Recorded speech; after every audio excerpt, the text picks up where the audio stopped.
Transfer bombers left, right, and center. Newcastle have recruited a new midfielder, another 20-year-old by the name of Aladj Bamba. We'll be talking about him as well. And as Mr. Aladj Bamba enters the building, another midfielder might be leaving the building. Depends on whether Arsenal come up with the goods or not. Will they or won't they? And how is Newcastle's squad developing and growing in this transfer window? Find out all this and more on Toon Tactics TV, folks. Brilliant from Cher. And now Murphy can take on the shot. Fabian Cher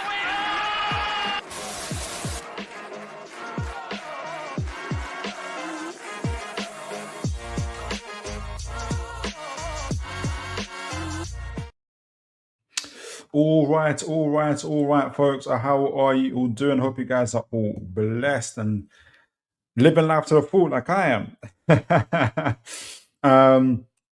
Always incredible to have you guys with me on the show tonight. Looking forward to talking all things Mr. Aladj Bamba, doing a scouting report on him. But as obviously I've been preparing the scouting report for Mr. Aladj Bamba, and we've already got now a bomber in regards to Bruno Gomes and Arsenal. Arsenal essentially with a £70 million bid.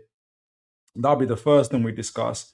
But we'll be going through the scouting report, knowing a little bit more about the player who does want to be at Newcastle and who is at Newcastle in Aladj Bamba, as well as looking at how the team, the club, the squad is shaping up. Doing a little brief review, actually, or kind of looking back to our kind of previous look at kind of our kind of journey through the transfer window, even looking back as far as 3 months ago, we were actually, from reading various sources and everything else, where we had that we actually had the likes of Tonali, the likes of Bruno in the very highly likely to leave category when it came to Newcastle United.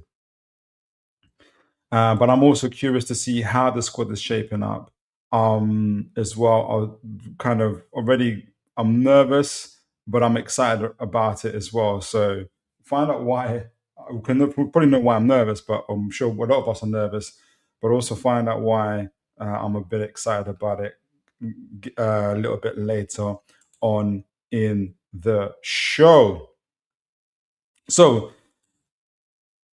I'm not gonna. Usually, I've got my PDF out in terms of the filing format, so it looks really nice and neat. But I've had to kind of be a little bit not just show you just straight the PDF today, because not the PDF, the PowerPoint today, because we are going to be moving and reshaping various things on today's slide in relation to the team, in relation to the squad, and kind of reshaping how the squad is looking like. So hence why I've left it as it is. But the first thing we are going to be talking about is Bruno Gomes. Then we're going to talk a little bit about, or we're going to be talking quite a lot about Mr. Aladj Bamba, and then doing another look at kind of focus on the midfield. We will do kind of a review of the team of how it's looking like, but we're going to be focusing on the midfield because obviously there is a lot of attention on our midfield currently. So it would be remiss not to do that. So let me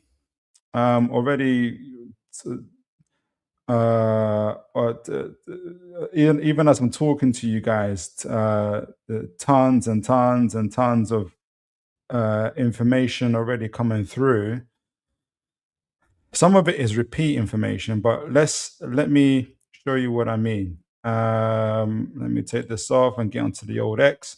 Good to see my man Michael Petit here. God bless you, sir. Even if Philip early show tonight, yes, it is. I'm going to try actually to reschedule things to 8 p.m. if I can. Typically, I can't, but I'm gonna try and do it a little bit more earlier. Let me know if you prefer it this way as well. That you guys are really really important. But just for my own, because we finished, I love doing the late shows and everything else, but in terms of just like sleep, I've deprived myself. So I'm hoping I'm gonna try and challenge myself with the big boys, I suppose, who got the the big time slots and everything else, and see how I do as well. But let me know if how you guys find the time. You guys are the important ones. You guys are the ones who make the show. So Ad Bird, I don't know if it's your. I just came across this channel. I was just about to say, I don't know if it's your first time to the show, but welcome. You just said that you literally just said just came across the channel.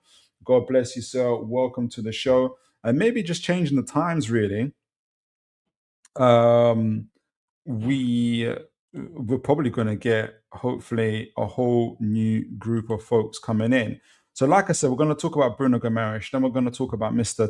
Bamba, who's coming in, and we're going to have a deeper look at the squad, the midfield. How's the team shaping up through this transfer window? But let me show you.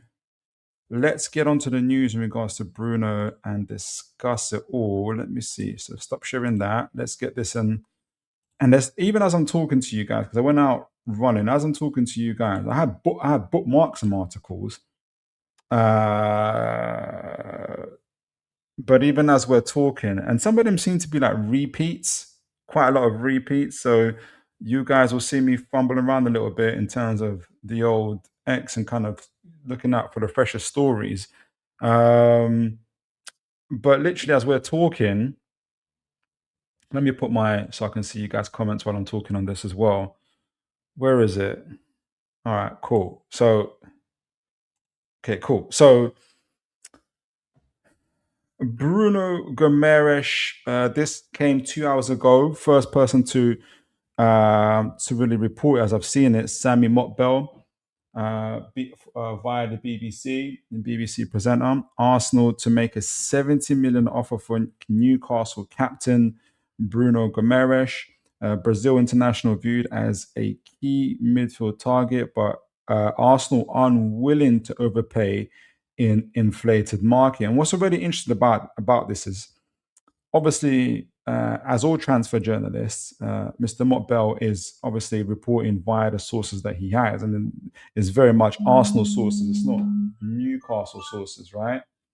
And what's interesting about this even just this opener is from Arsenal is we're making a 70 million offer, and we're unwilling. The word literally is unwilling to overpay, to pay even any more than that.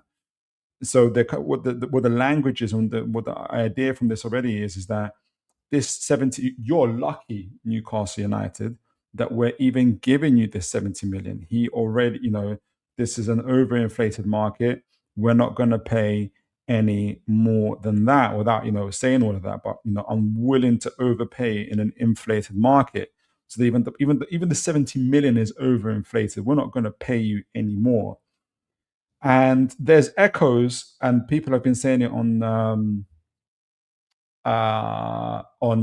X and other online places, that there's echoes of Liverpool's approach to this from last season, where we know obviously there was a build up via the media and everywhere else in terms of what certainly is look like very much a strategy via Liverpool sources, Liverpool camps, whether it's intermediaries, agents. Certainly Isak's agent, we know, was highly involved in this, to soften up the ground, soften up the Newcastle's leverage and stance before making a bid, by pulling out continuous, consistent articles on, Liverpool are interested in Isak. Isak wants Liverpool. All these type of things. And again, I'm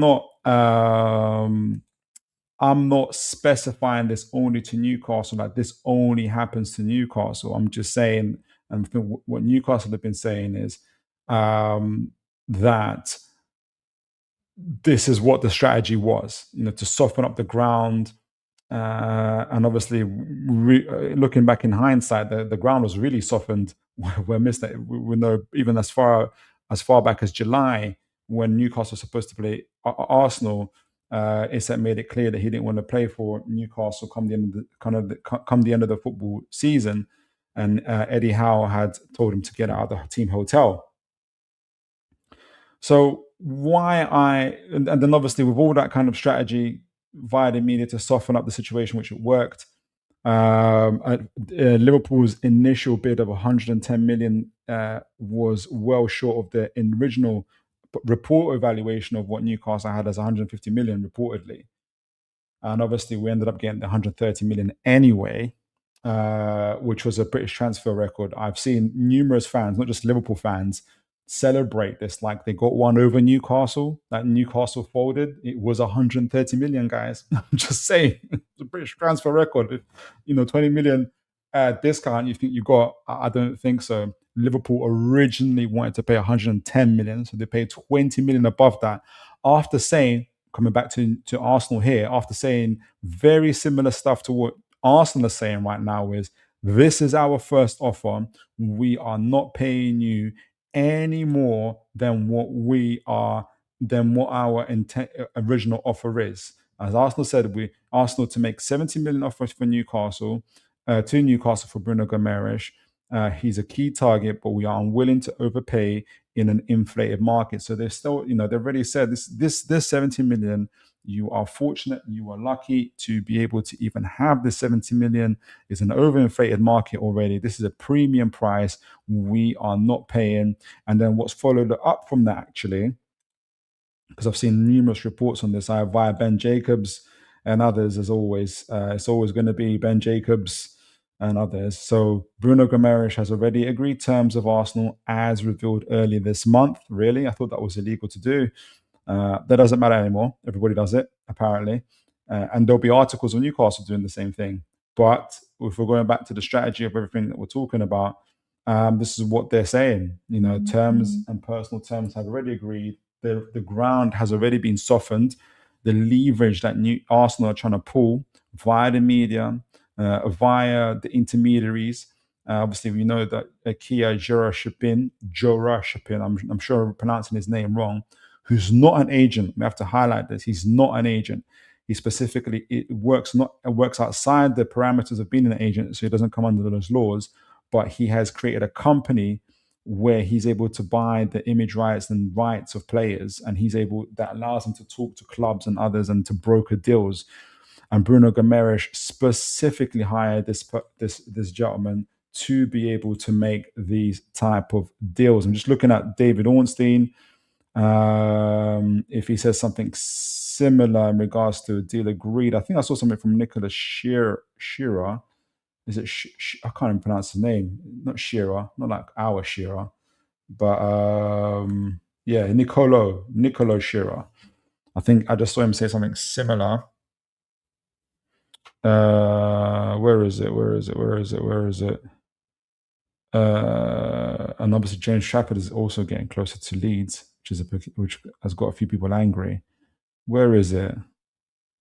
Yeah. So he's got eyes here. Bruno Gomes has agreed personal terms. This happened in July 9th for a contract until 2031 with Arsenal, which pushing to sign him from Newcastle United. So he's quote tweeting himself, really, as well as another post that he's made. So they've softened the ground, Arsenal, via the media, via the personal terms already agreed, or they think they have, and now they've come in with a relatively low ball offer. It is well documented that Newcastle United have demands of their own in terms of fee, and now it's time for the fee to be agreed in terms of what it's supposed to be. Graham Bailey here is on Arsenal preparing their official opening offer for Bruno. This is just 4 minutes ago. It feels like Graham Bailey is always a little bit behind the times with these type of news releases. But there was a report from Lee Ryder, quick quote say report, a quick report, brief report, excuse me, where he's saying that, where is it? Where did he say it?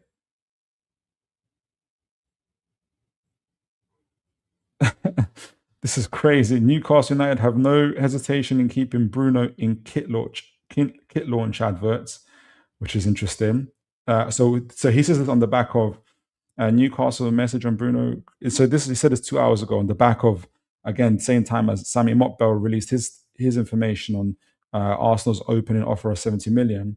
Very quick reply from Newcastle via Lee Ryder. Message on Bruno Gomes is clear. After fresh Arsenal Arsenal briefing, which is interesting. Arsenal will get a quick answer on 70 million planned bid. So okay, so really the bid hasn't even come in. There is actually no official bid just yet. Jeez Louise, these unofficial and official bids, I don't even know what to make of them. But again, Arsenal doing this, everything what Liverpool did. We're going to bid. It's going to be in the media first. They're going to tell the media first before they make the bid. It's a planned bid. And already asked, and Newcastle have also answered via the media to say, yeah, that 70 million is going to be rejected. So you're going to have to pay overpay. The message is clear. That, you know, and then they followed this up with a release, Newcastle's kit launch here.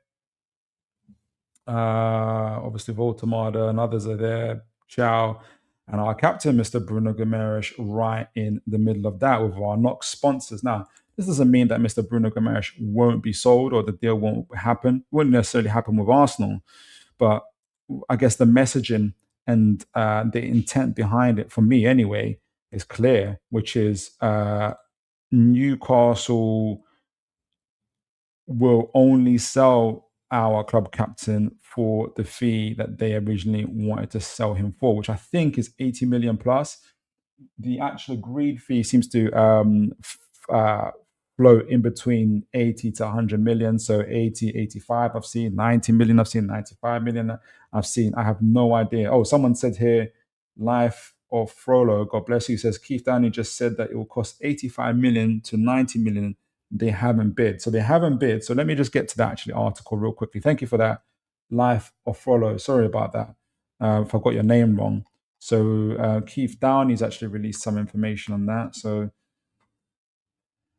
thank you for that. That's really, really timely, actually, because I was just talking about it. Newcastle have made their position clear on what fee they want. And then someone in the chat reminded me to get to Mr. Downey. Where is he? Well, he hasn't said anything to. I can't see it on a new one. Okay, I can't see where he said that. But yeah, I think I've seen Lee Ryder say something similar around 80, 85 million, right? So Newcastle fired right back. If I even saw a report that Newcastle actually phoned Arsenal directly.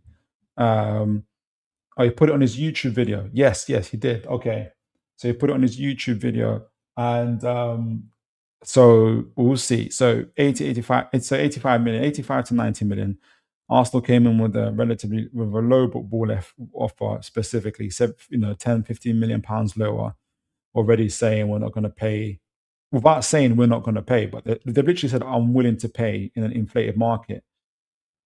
If they don't want to, there's some conversations with Chelsea actually, and I'm going to book that I've bookmarked real quick. But I want to see that I'm going to go over to in a minute. But that's where things are at the moment, from what I can see, folks. And I'm keen to get your views, right? So the offer from Arsenal has been reported via Sammy Bockwell 2 hours ago. From what Keith Downey, our own reports, are saying, is there hasn't been an official offer. So to me, already seems like we're doing a practice in media, in public, a very public negotiation. So if Newcastle are saying, "Hey, we still haven't received an official offer," we see that there's articles released that, and even Lee Ryder said that it's a planned bid. Arsenal telling everybody that we're planning this bid, which is crazy. Unless, obviously, like I said, you're trying to do what Liverpool did, which is use the media. You've obviously already used Kia Jurashipin, or Bruno did, to broker a deal, to broker personal deals and everything else. Bruno's already gone to the media himself.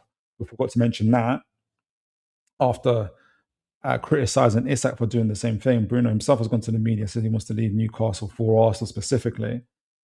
So the ground is softened, but Newcastle do have do have leverage in the contract where Bruno has 2 years left plus a year option to extend, and that too. But also Newcastle have responded via the media themselves and said, "Hey, we want 85 to 90 million."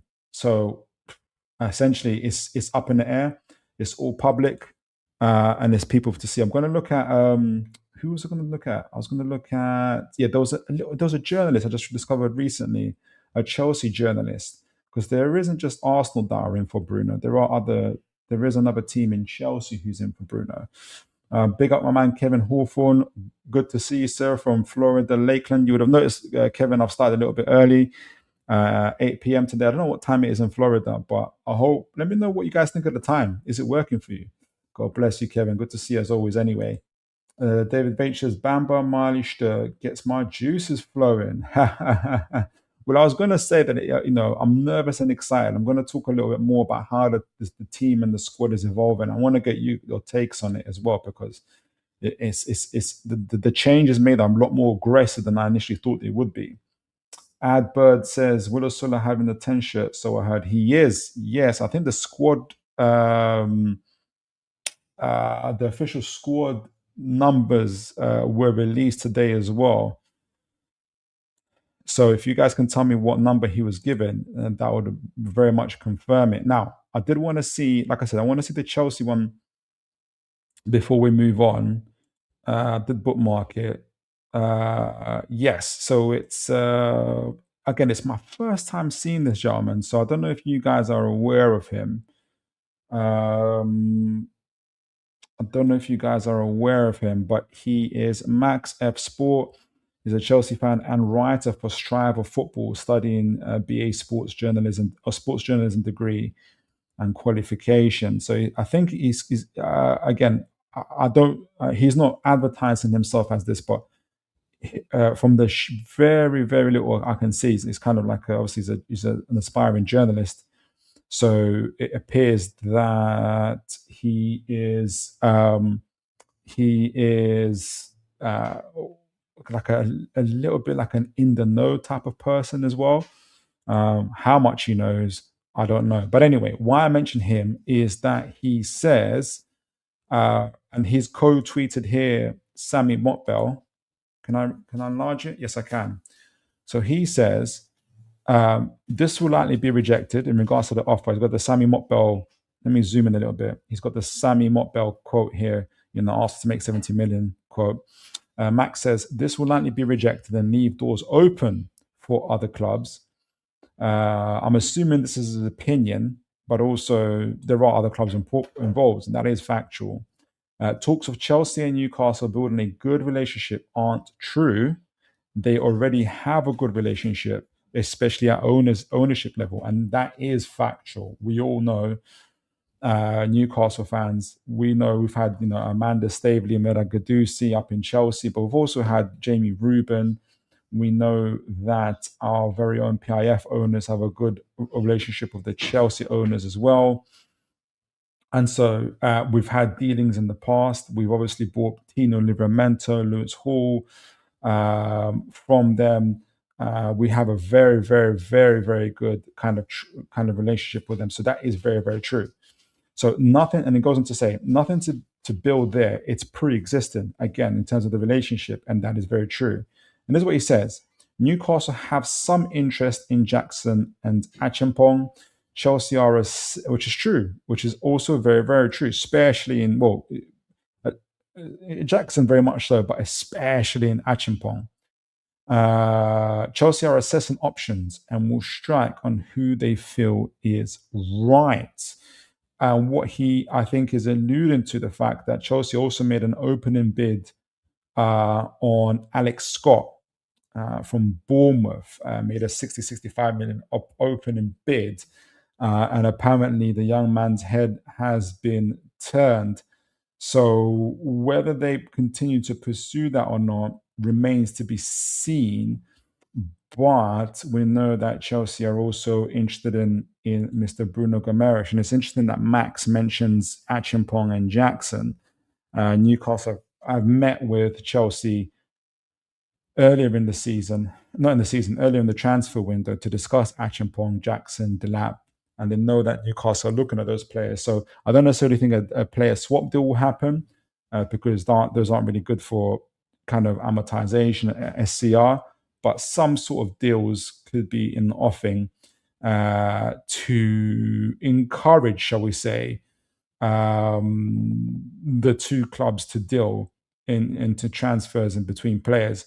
Whether that happens or not remains to be seen, but it's certainly very, very interesting. I certainly would like Jackson and Achimpong at Newcastle United if Newcastle were able to get any of those players, one or two or both of those players into Newcastle. I would be very, very happy. But let's see what you guys are saying in the chat before we move on to Mr. Bamba and look at his scouting report. Live or follows says Arsenal trying to do a Liverpool exactly. Arsenal trying to do a Liverpool like they did with Isak and get Bruno to push the move to leave. If he does it, then he is as a hypocrite because he went mental when Isak did it. Well, that's exactly it.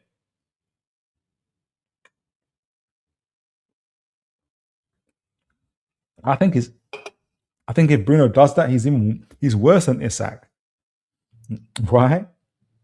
Because Isak just did Isak. Him and his agent were insane. But after criticizing Bruno, and you are club captain, and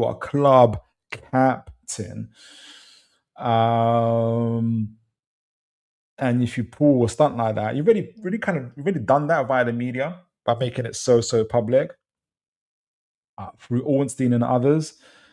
So you're already kind of in that. You're already in the realm of being a hypocrite. But if you use this opening Arsenal bid to force a move through, not attend training, and do all of that stuff, what can we say? Life of Follow says, and his legacy will be ruined. Is still 13 and is still 39 number. Indeed, that's in the squad.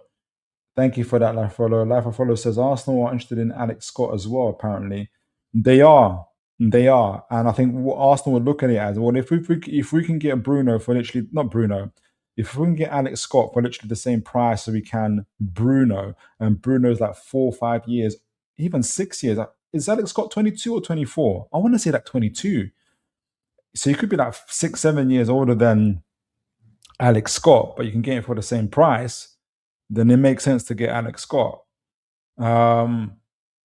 So there's a lot at play here. There is a lot at play here in terms of what could happen next. So he's 22. He is 22. So he's 7 years younger. Yeah.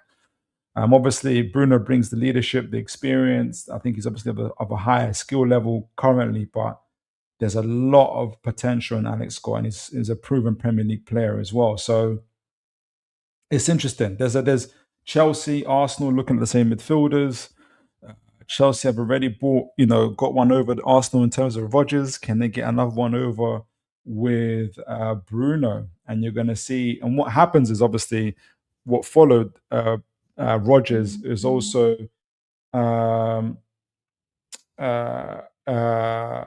what do you call it? What happened with Rodgers? What followed is Garnacho going the other way as well. So I would expect a deal like that to happen for Newcastle. I prefer to deal with Chelsea in that situation. And the fact that Chelsea don't go to the media talking nonsense, I think certainly helps my view of it as well. Good to see my man Connor here. Romano just reported Bamba has signed his contract at Newcastle. All done. Well, you've come in right at the right time because we're about to move on and speak on Mr. Bamba and him coming to Newcastle United. But folks, if you want, you can still continue to comment on the whole Bruno situation, especially if there's new news and updates on it, genuine updates and links. Do send them free. Please don't. And I know nobody will do this. No one really does this. So I don't ever have to say it really. like do like things like something's happened. You get people that come and say something's happened, it hasn't happened. We spend 5 minutes looking for it and wasting our time. I don't want to do that. I've never had to do that on the show, so um, I don't typically say it. All right, so let me get my slides up, and then we will. I want to. Do I want to? In fact, let me search actually for that Fabrizio Romano tweet first, because then it's a good opener to what I want to do anyway. Okay, so let's have a look at Mr. Romano.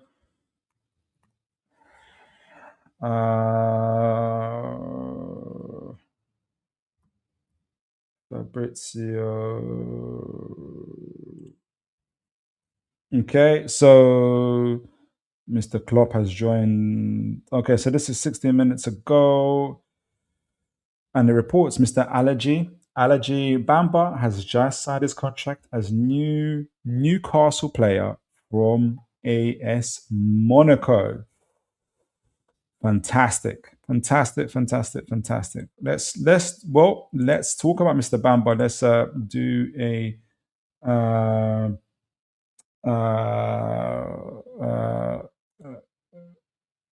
let's do a scouting report on him, find out who he is. Life of Follow says something good to hear about Bamba is that we have been in talks with Monaco for 4 weeks. So it's all kind of like under the counter, not under the counter, what's the best of incognito, which is always good to hear that we've been doing a lot of work. I think most of our players that we've brought in so far, Bosmano was a little bit more public-ish, but we kind of had 4 or 5 players that we're looking at. So it's still kind of relatively, not necessarily out of nowhere, but still relatively like, oh wow. Yeah, I'm going to talk about this stuff a little bit more about how the squad is shaping up, because so far we've got 4 players in, all under the age of 20 to 18. And I've just read somewhere that the average age of the players that we've brought in so far, between Ewan, Aladj Bamba, Sean Schur, Baz Toure, the average age is 19.5. So, which is very, very, very, very, very interesting. And I wanted to get you guys' take, and I wanted to get you guys' thoughts in terms of how the team is shaping up. We know that the club, we know how the team is going through a reset. We anticipated this, the chat and ourselves. We've anticipated this since January, reading up on reports from Wilson, from Ross Wilson, from PIF, and folks like that. We knew that there was going to be a shake-up. We knew that there will be some sort of a change in direction. What I haven't anticipated is how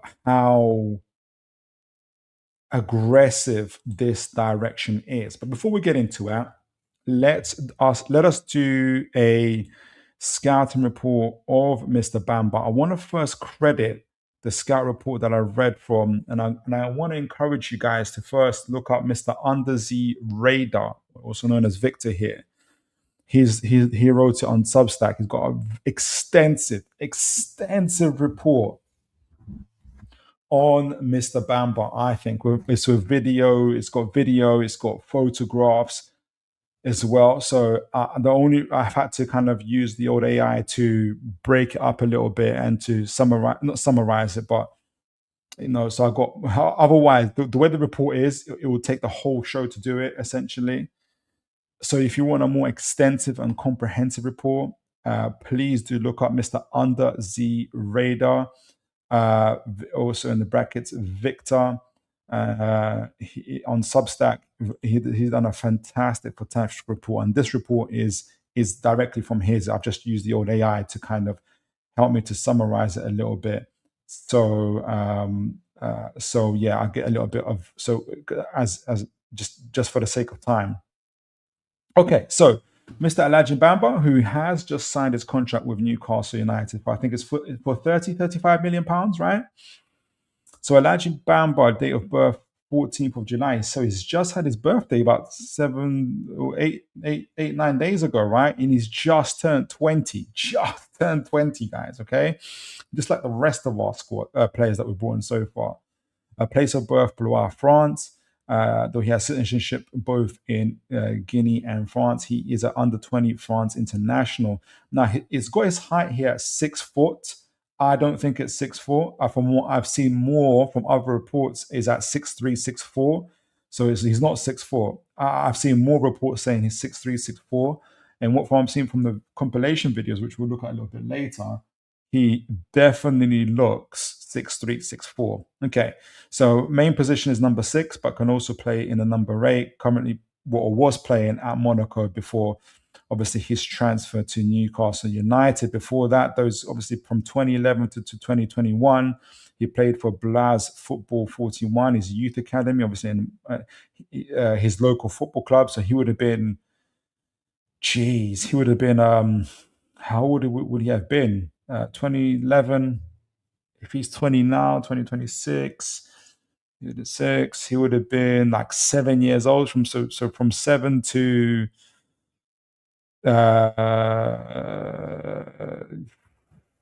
my maths is so bad. From 7 till 17, he played for Blaouise and Youth Academy before moving to Monaco, but even younger than that, must have been younger than that. Yeah, 7 to 17. Then before moving to Monaco at around 17 years of age, where he was there in their youth academy for 4 years. And then between 24 26, he was playing for AS Monaco's first league team, but his minutes are very, very minimal. We're going to talk about that in a moment as well. So very, very young, not just in age, guys, but also in his footballing career too.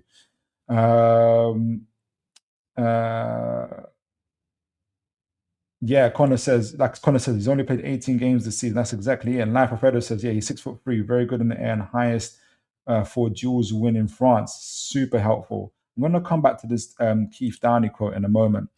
Yeah, so he is 6'3", and he's got minimal senior level experience for sure. Okay, so where is it? Okay, yeah. So like I said, guys, look up. If you're on Substack, if you're not on Substack, sign yourself on. It's fantastic. It's a great report from Under the Radar, in brackets, Victor, on Mr. Aladj Bamba. So progression talent. So from Monaco's gem to Premier League marquees target.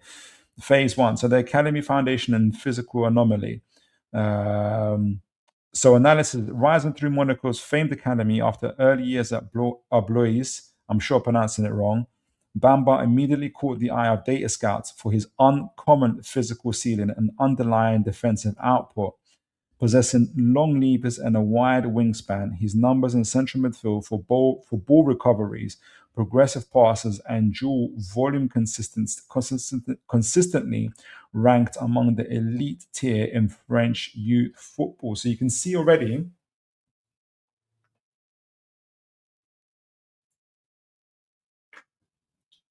that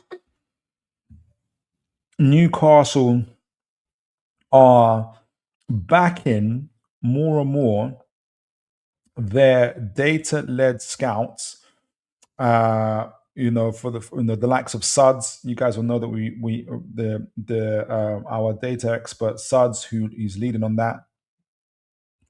All of these stats would have come from him researching, probably alongside Andy Howe and others, and it's actually very, very similar to how we looked at Mazambi, how we looked at Munoz, how we looked at the players that we did manage to get through the door.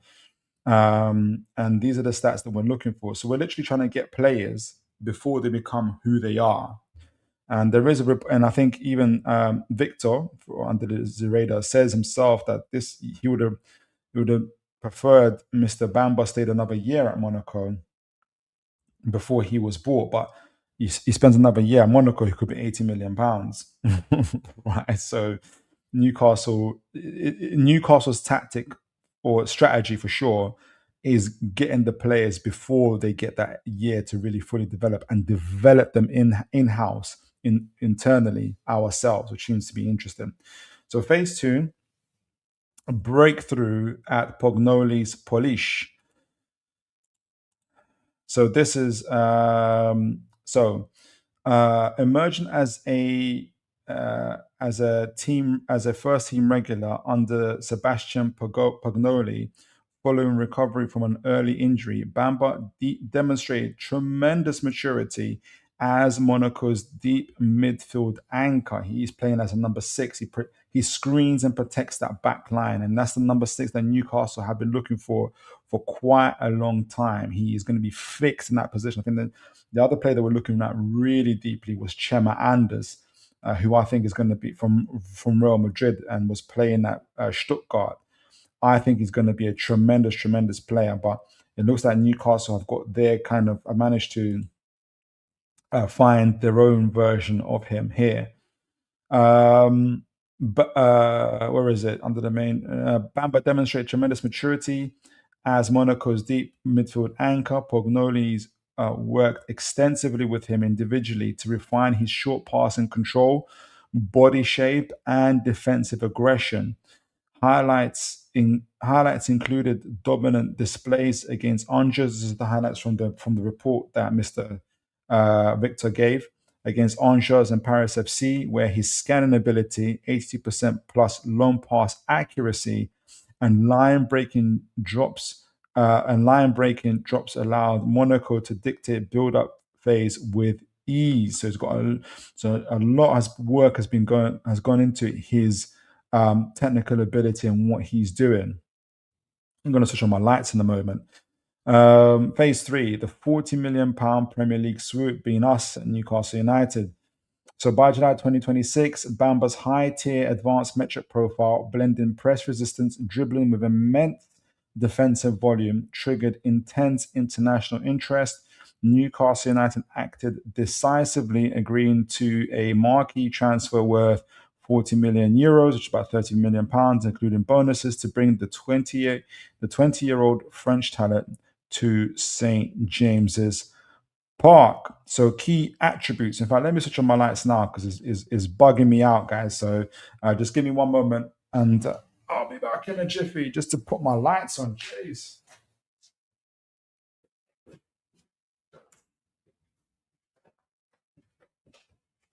Right, that's better. That is a lot better.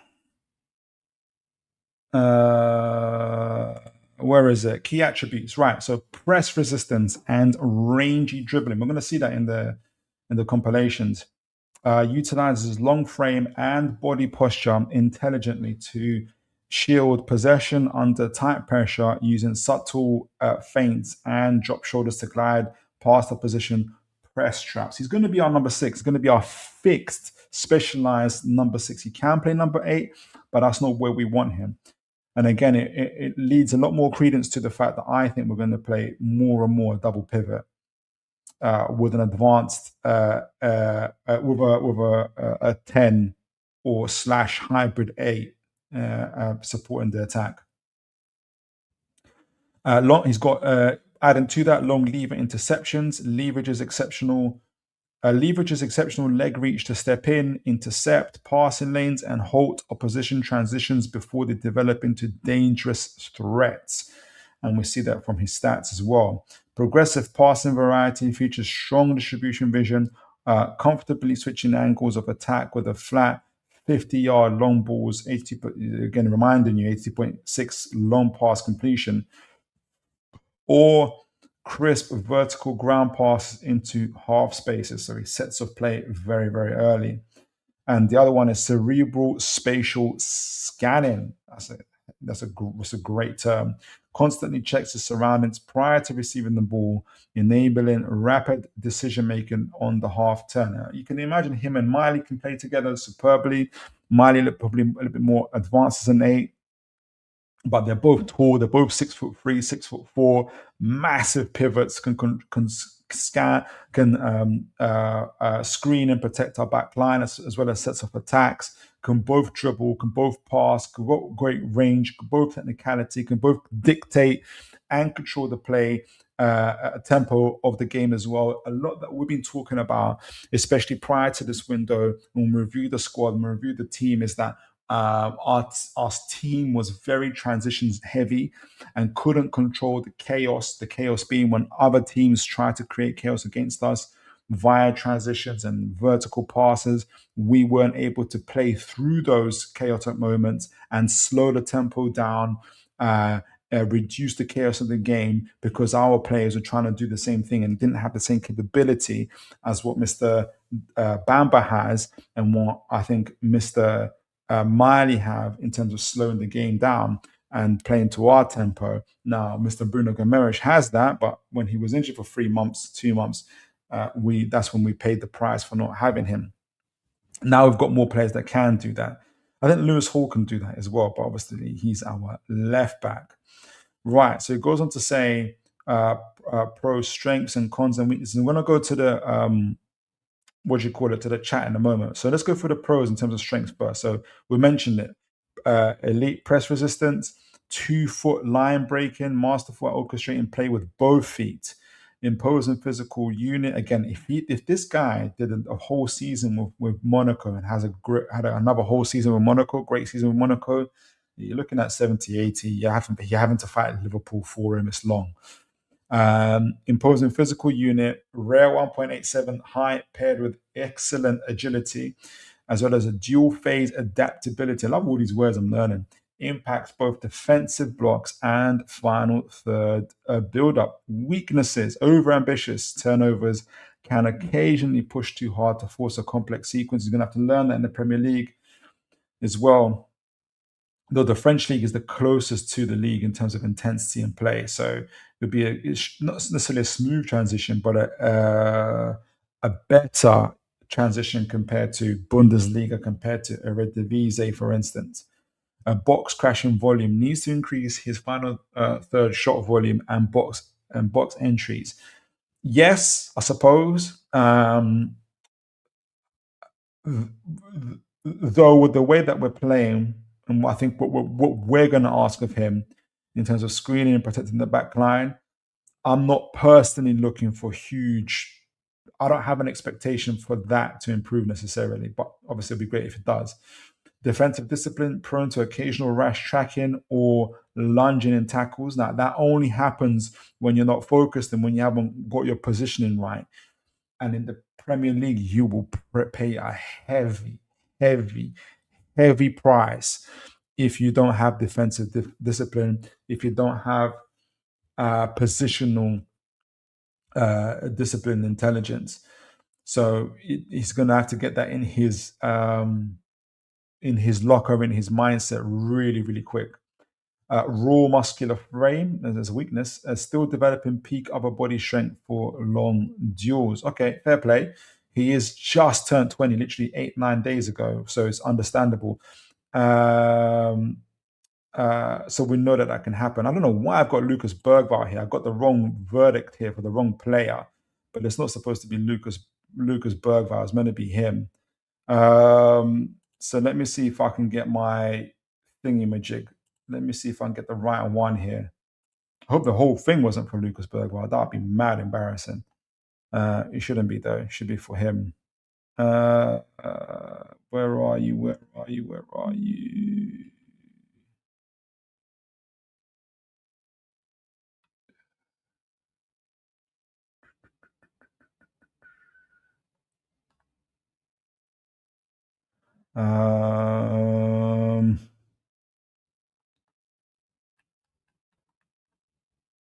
Where are you?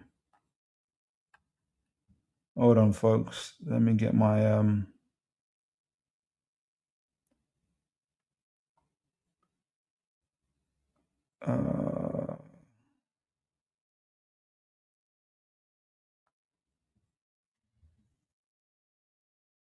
yeah, here we go. Apologies. Only that last part on pro strength and the verdict was for Lucas Bergvall. Don't worry, it wasn't Hold the Report. That would have been crazy embarrassing. So let me take that off. Only that last part. So ignore that. That's for Lucas Bergvall, who's actually another player that we're looking at. we know that we're looking at him because we put a whole bid in for him, and that whole thing went quiet. It'd be interesting if we had Lucas Bergvall and Lewis Miley and Mr. Bamba, or is Mr. Bamba here instead of Bergvall? Even though I don't think he is here instead of Bergvall, because him and Bergvall have a whole different profile. So it'd be so interesting. Bergvall, Miley, Bamba, very interesting. Very, very interesting profile of players. I'm going to go to the chat in a moment, but I want to make sure I get this right. My apologies, guys. So many scouting reports, you can get things mixed up a little bit. So, but it's only this part, thankfully. Okay, so yeah, pros strengths, elite defensive reach. Obviously, his long legs, wingspan allow him to poke balls away. High progressive. It kind of reminds me of Patrick Vieira. For those of you that are old enough will know. Higher progressive passing volume, superb accuracy on diagonal switches and direct passes. Diagonal switches are going to be very, very important, especially if we want to switch attacks early. Excellent tactical maturity, reads tempos effectively, know when to speed up or to slow play, which is exactly what we need. Press resistant shielding, outstanding body mechanics to absorb physical contact. So he's a little bit different to Bergvall. He sounds like he's physically mature already. Cons, aerial duel execution, win rate and aerial duels can improve relative to his tall frame. Unforced risks, turnover risks, high volume, progressive passing can lead to occasional lost balls. Top tier senior level sample, limited total senior starts, 18. Thank you to Connor for that. Prior to higher value transfer, foul management, prone to picking up tactical fouls when tracking quick runners. Again, similar to Bergvall.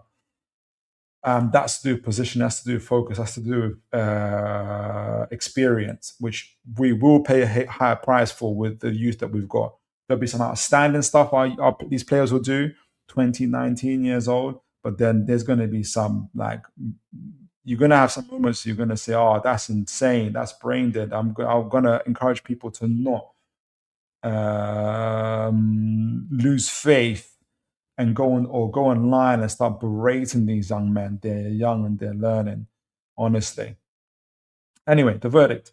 Aladj Bamba is a high upside modern defensive midfielder who combines elite physical range with polished press-resistant build-up mechanics, acting as both a deep positional screen and progressive distribution engine. His rapid development trajectory under Pognoli highlights why Premier League heavyweights were eager to secure his signature, while he must continue to refine in his short space consistency and aerial duel percentages as he adapts to high intensity leagues. So he has to make sure he wins that space, to have territorial dominance in the space that he's at. His fundamental physical and technical blueprint gives him all the tools to evolve into an elite European midfield anchor. So really promising. Now, I made a graph here from the very small sample that I got of FBref on Mr. Bamba, and excuse the picture, that's what the AI gave me. And again, it's super, super limited, right? Because it's literally those 18 games. I'll focus here on the tackles won. He's on 2.2 he wins 2.2 per game, which can increase a little bit more. Again, if you've got better territorial space. I would say, though, that Monaco are a high possession team, high intent, high press team that presses forward. So maybe his tackles aren't always going to be the highest in the league, but they're certainly up there because his team's got a lot of possession. Okay, picks up a few yellow cards in that time. Again, this is within 18 games as well, right? His best percentile, he gave a couple assists as well, which is pretty good in those 18 games. But again, it's not something that we're looking for. He wins nearly 2 fouls per game as well. Hasn't played much. Interceptions is also in that 0.88 per 90, 48 percentile. So not necessarily impressive stuff, but it's such a small sample that I feel almost embarrassing even showing it. But it's good to see. Oh, before I get to it, this is heat map as well. From left to right, you can see the spots that he's covered. He spends very little time in the opposition half because he's busy screening the back line, as well as when Monaco do press, he not only continues to press but protect the back line on the halfway, near towards the halfway circle, and just on the edge or on the precipice of the half spaces, protecting the midfielders as well, making sure he's there to intercept any balls that are breaking through the lines as well. So you can see what he's doing. In terms of injuries, though, he did have a hamstring injury last year from the 21st of September. He was out for 25 days, so he's out from the 21st of September to not last year, literally last year, 2025. So in 2025, he had a hamstring injury from 21st of September to the 15th of October. So he was out for 3 games. Against part of growth, part of intensity, part of maturing. It's nothing to be concerned about, but what it shows you is the demands that are placed in the young body and how Newcastle are going to have to carefully build these young players up. Not just Bamba, but Stua, but Buzama Traore, Buzmana Torre. There's a fourth one, Ewan, our goalkeeper. So lots to kind of be careful there. Okay, so let's see what it's saying in the chat. Life of Frollo says the other good thing is he hardly ever drifts out wide. He stays more central to protect the defense, and that's exactly what we're looking for. That's exactly what we're looking for. We're going to look at those comps in a moment as well. Connor says, don't forget, Philip, that Monaco hold a 15% sell-on clause, not profit clause. Not a profit clause. Okay, so literally it will come from not just, so yeah, okay, that's interesting. But that's why we were able to get in for 30, 40 million pounds, because we shaved off that money from the sell-on clause. I don't think we'll mind that so much. We've made a lot of money from selling players. I think that's why I feel like this has gone through relatively quickly. I anticipate a little bit more sell-on clauses for players going forward as well, possibly Bergvall and others. So do look out for that. Thanks for that, Connor. Good to see my man Raymond here. It says, hi, Toon. How are you? Ali Bamba. No, it's Aladj Bamba. Signed for Newcastle for £40 million, 40 million euros. Move deal and medical at Newcastle United right now. Yeah, I think he's already been signed. He signed a contract. He is officially a player. Exactly. Thank you for that. Let me know what you think of him, Raymond. Let me know what you think of him. Okay. So before we go forward and look at the rest of the team, I want to look at Mr. Bamba in his. I always like to see these compilations where you can see like whole games, and that's why I typically like looking at the Bundesliga stuff. I don't know if you get anything more than that. Let me just get this one out of the way as well, because this one's important. Life will follow says Keith Downey said the club told him, this is towards Bruno, that the signing told him that, and the signing came out of nowhere, and no one in the press knew. And Keith Downey said we are copying the Dortmund project and to be competitive as well. Okay. Let's see. To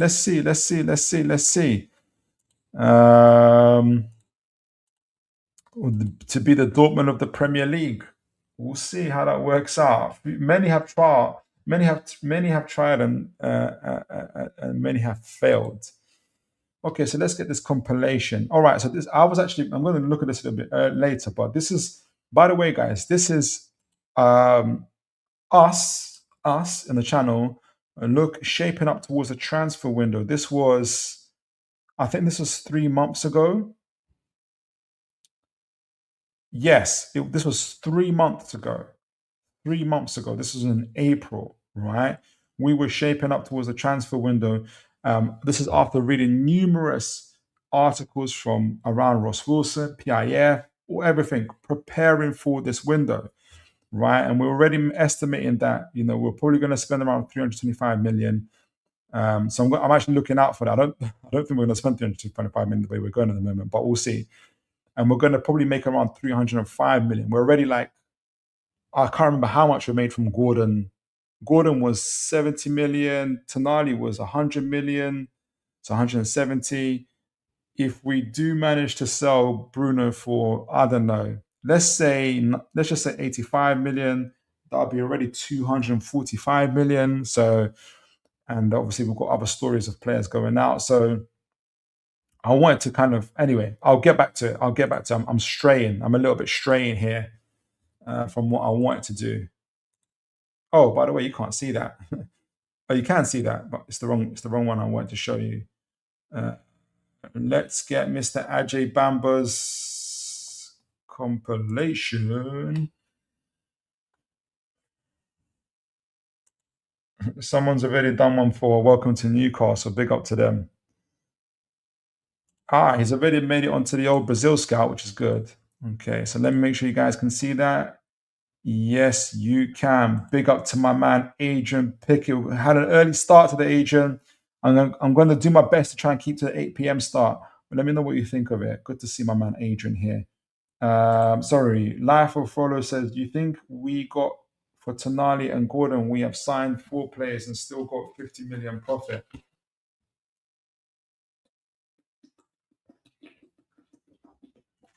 I think it's even more than 50 million profit when it goes on paper and how it all works out in terms of book values and amortization and everything else. I see what you're saying. Like if you look at the fees themselves and just do it that way, but it's even more than that. It's even more than that. So we're doing really well in terms of sales. Obviously, you don't want to see your best players go, but literally, it's a big reset. Okay, so let's get into it. Let's have a look at Mr. Bamba. Let's look at his. I want to double check again that you guys can see that. Yes, you can. Let's have a look. And this is Mr. Aladj Bamba in 2026 playing for Monaco. On Brazil Scat, they've compared him to Felix Nemeka, who's more of a number 8, really. Iban Zuzi and Musa Kaba. I'm not sure about those two gentlemen who they are, but yeah, 6'4", 6'3". Definitely not 6'4". Okay, so let me. I want to forward it, but then I'm about to miss the bit. So yeah, you got a lot. This is in the. This is must be for the under 29. So you see that he is definitely 6'3", 6'4", a tall, lanky frame. He's got a range of shooting as well that was outside the box. So you can see from there tons of time to be able to do all of that stuff as well. He's definitely not 6'4". Definitely 6'4", 6'3", 6'4". Like remember, if you remember, Pognoli, his coach, worked really great tackle there. Worked really hard, pressure resistant, shielding the ball, good body movement there as well. This time he let that off. He let that long pass off of a left foot. Let's see if he can do it with the right foot as well. I think he can. Again, great tackle playing for the France team. Again, you see him there. You see him there. He's picking up the ball from. And you can expect this at Newcastle. Not here. Next one up. You see here, you got a 2 centre backs here, left and right, and he's literally dropped in on that right side to pick the ball up. And what he does, what it allows us to do is start to create overloads. Where you've got obviously your wing on the right here, you've got your number 8 probably here as well. And you've got like a 3 versus 2 situation, or you're going to have to force the opposition midfielder is going to have to either make his mind up and block this passing lane, but then at the same time leave space in behind for this number 8 to this other number 8 to have space in the back and attack the opposition. And that's what he does. Just by being able to drop by and pick up the ball out from the centre backs, you're able to create these type of overloads. What's going to be doing for Newcastle, not just on the right, also through the middle where the centre back split, and on the left side of the pitch as well. So already you can see that the overload's created. The pitch is stretched. You got the number 8 here. You got the space here for the winger, and you got obviously Bamba himself. Because he's already forced them back. They don't want to come towards him, which lets me know that he's probably earned his respect in this game. He's given the space to create this switch of play. Now, He's not going to be given this respect in the Premier League. He has to be ready for that, for sure. But there's such a play. You've caused the overload, and now you've isolated that winger with the rest of them there. Again, literally sliding through, slaloming through like 3 or 4 different players there. That must be when he was like in the eight. When he's this ain't the senior football. This is like the younger lot, 18s and 19s and folks like that. Winning the ball up high again, running through on teams as well. This is him winning it high up, which is important, which is good to see. Trying to do the old 1-2. This is him with the right foot this time. I think last time he did it with the left foot, right? So right foot, left foot. He loves some diagonals when he can get it. These look a lot like more like under 19, under 20 games. I wonder if I can pick up any senior football games. It is beautiful in Monaco. I don't know if you've seen how the training ground is. It's beautiful to play. Getting the win there. Again, back to goal. Great switch of play. Great acceleration as well. The player couldn't keep up with him. Can he do that against Premier League opposition? Against some he will, not against everybody. Again, great pass there. We always keep on winning. Again, he's loved them switch of plays again with the right foot. He likes to glide them balls across, right? They're not loopy. They kind of typically tend to glide. Oof, lovely. Well spotted passes. Wins the ball. Looks up. Well placed passes as well. Again, this is playing for the France team on the 20s. Lovely 1-2s as well. Again, really, really impressive. You can tell he's tall, he's strong, great with his back towards the goal. He's the first. Adrian says our first DM since Hayden. That's true, and he's probably already better than Hayden at this age. Great with his back to goal, left foot, right foot, diagonals. Again, as you can see, you can again highlighting the inexperience is that a lot of these highlights are from when he's 18, 19, with the under 18s and under 19s. I need to see a lot more compilation. In fact, let me just before I take this one off. Are there actual senior ones? A lot with the France under 20s highlights, because I imagine that he plays relatively well. Let me see if look at the. Okay, so this is with the overs. So let's have a look at this. Let's have a look at this. Winning the ball up high there. Good pace as well. It's got a really good acceleration from a starting start as well. Lovely burst through. Again, strength, powerful runner, back to goal. Great first touch, takes it away from the defender. Passes it. You're right, Adrian. He's a proper 6, isn't he? Proper anchor.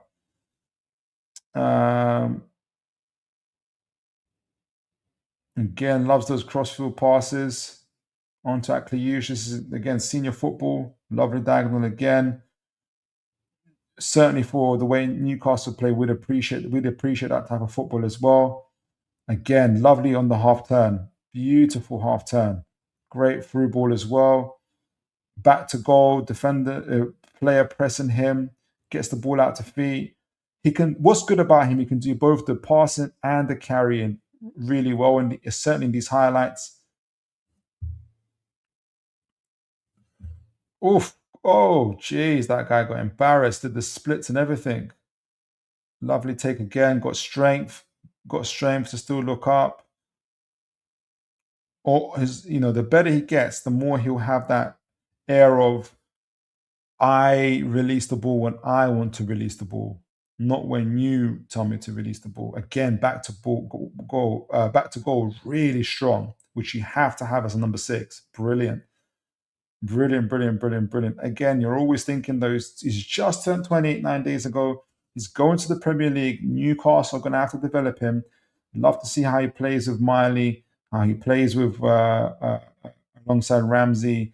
But that Miley Bamba pivot will be incredible. Are we still looking for Bergvall as well? 20, another 20-year-old.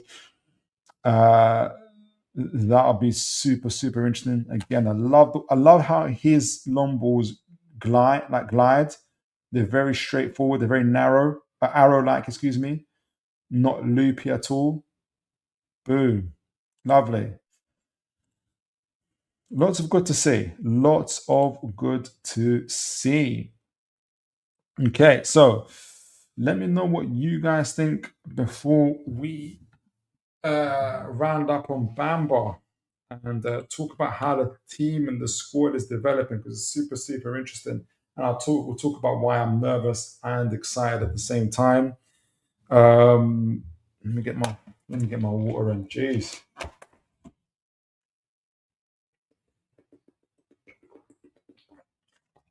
Oof.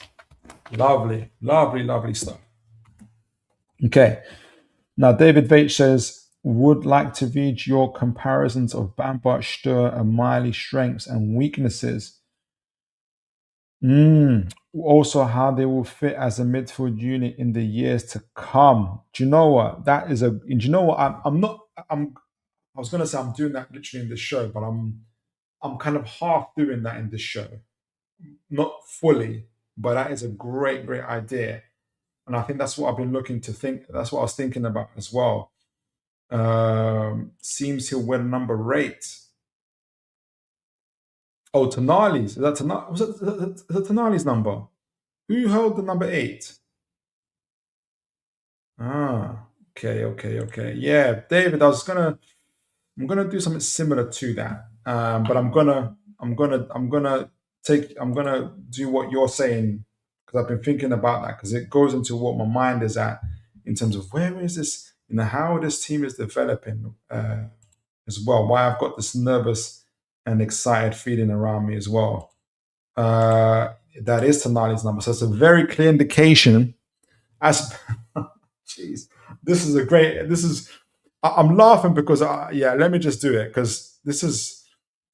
I'm gonna be maybe going off on a. I fear I'm gonna go off on a tangent a little bit, but this all fits into what I want to talk about with you guys, and I need hence why I'm using the old school PowerPoint. Okay.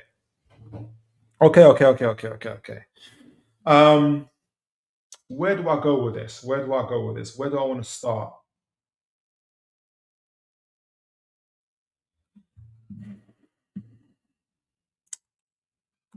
Let's start from the top, right? Let's start from the top on this, right? Exactly what these comments go well in terms of where do I see the comparison between Bamba and Miley strengths and weaknesses, but also yes, Sandro will be wearing a number 8, right? Because that's the clearest indication. You couldn't get any clearer than this, right? You could not get any clearer than this. By the way, what number is Stur wearing? Let me know, guys. What number is Stur wearing, right? Okay, so this is if you're looking for the Tonali replacement, it's Bamba. I'm laughing. This is the same reason why I'm nervous and excited at the same time.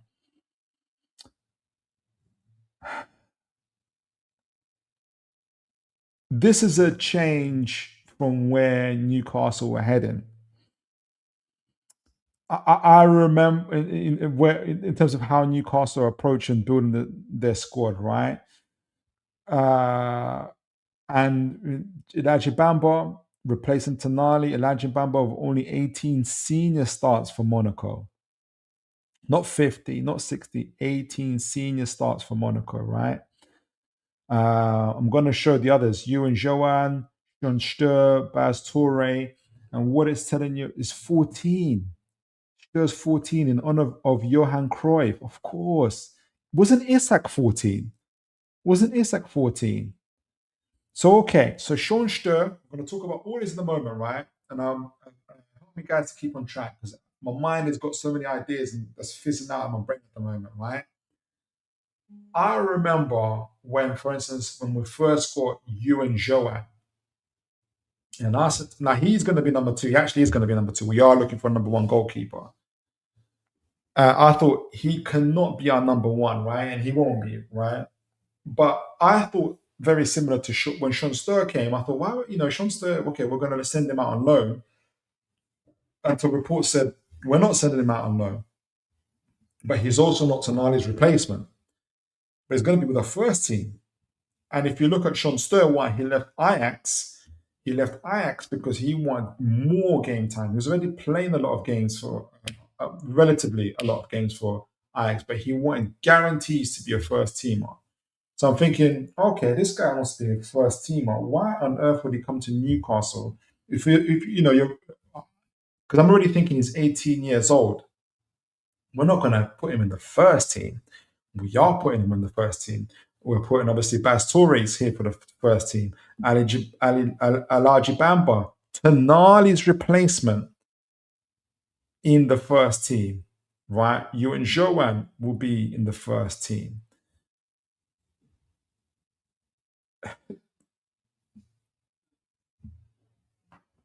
And like I said, even with the four players there, the average age is 19.5 years. A drastic change in experience. This is like in everything else. It's high ceiling.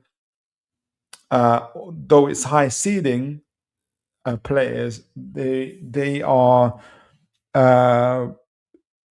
You would typically find Newcastle buying these players the minimum at least another year before we buy them. So this is again a change in our strategy and it's changing our approach. Rather than wait before they're 50, 60 million pounds a year later, we're buying them now at 20, 30 million pounds, and we're going to internally develop them into Newcastle players. And I guess part of my nervousness is okay, because I'm thinking about Champions League, I'm thinking about Europe. How are we going to develop and grow these guys whilst trying to also get into the important competitions, hopefully have long runs in domestic competitions? And I guess part of my nervousness and my excitement is we don't know, but also like it's important for us to be able to still compete, to get to the semi-finals and finals, domestic competitions, to still get into Champions Leagues, because we know that because we've literally lost and about to lose three of our biggest players so far, because a big part of it is because we're not in the Champions League. We lost the race to Manzambi because we're not in the Champions League, right? So I guess I'm thinking about, and I wonder if you guys are thinking about this too, is, and it's still early to tell, still relatively early to tell, because there's still a lot of business for Newcastle to do. There's tons of new business for Newcastle to do. We're still got to get over the whole Bruno thing. By the way, Willock's representative are in Besiktas right now. He's going to get moved on. And there's whispers of Mane coming in. I'm going to show a little bit later. Joe Linton could possibly go to. So there's tons of business for Newcastle to do, right? So I'm not going to, I'm holding off making kind of judgments and assessments fully yet. I'm just talking about the emerging picture of where things are at, and I guess how I'm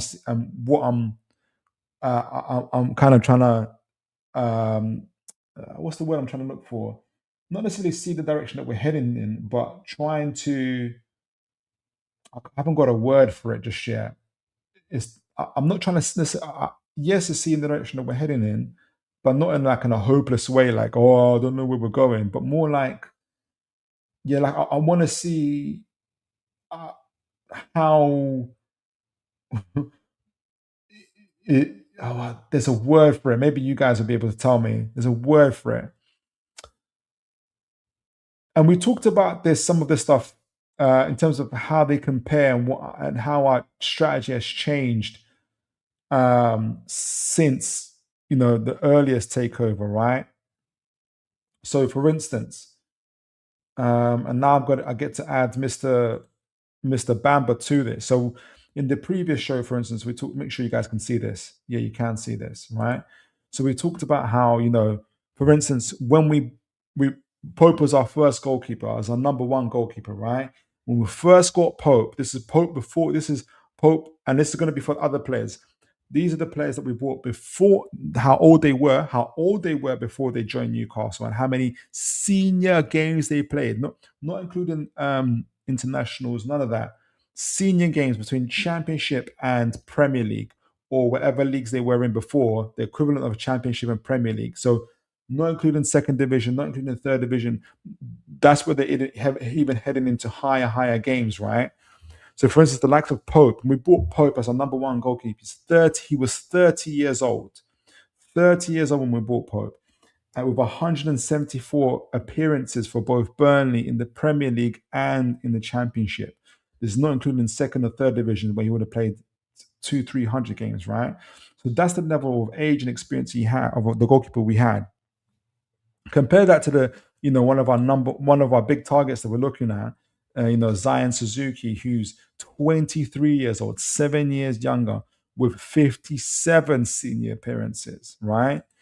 Then you compare that to, well, I thought it was going to be Sean Sturr, but now it's not Sean Sturr. I had it as Bruno Gomes for. Let me do this. There's going to be a few changes here.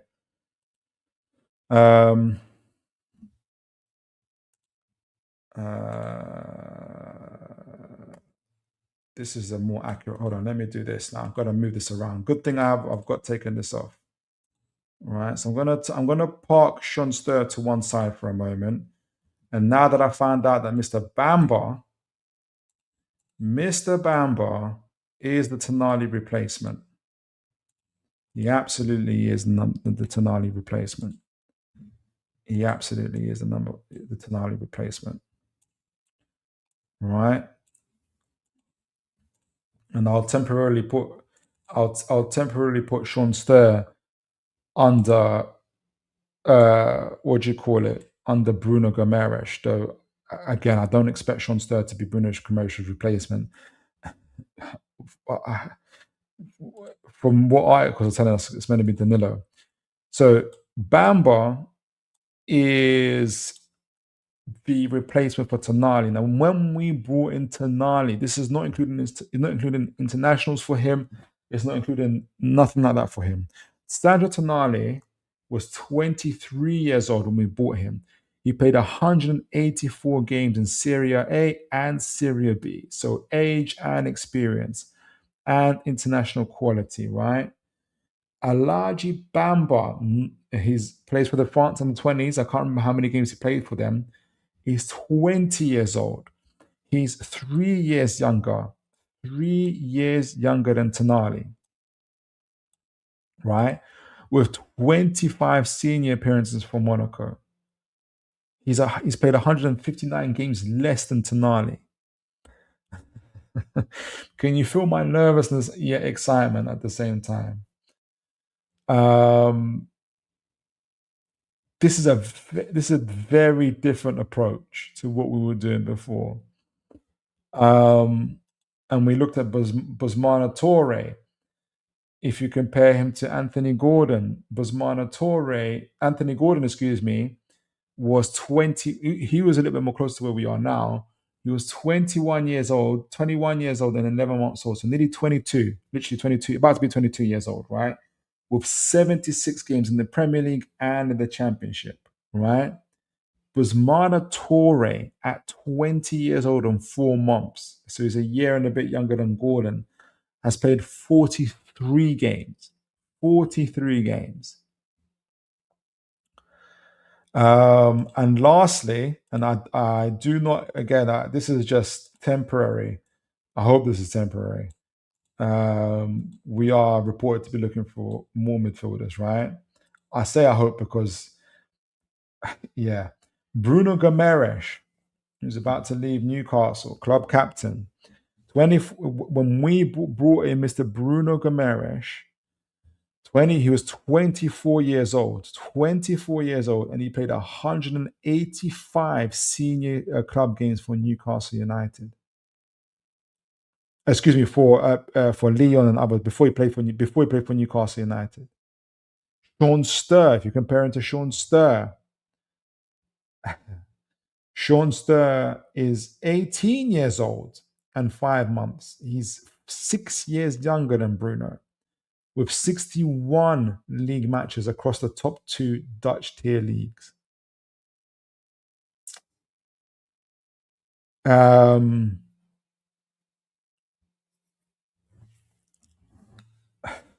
I haven't let this marinate just yet in my mind, because it goes back to a little bit about what David Veitch and others was asking around. I know David was asking about Miley as well. I need to look at Miley. I actually did a scout report on him as well. How many games he's played? But there's a clear difference. They are younger. They've played literally like a third less games. But then again, if you don't include the second, third division, individually, some of these guys have played 200 games less than some of these players, than some of the players that we initially got. Um, Going back to Bamba, which is relevant, for instance, there's a word, there's a term, there's a that I'm struggling to formulate. I'm struggling to say what it is in terms of maybe how I'm feeling, what I'm thinking about all of it, right?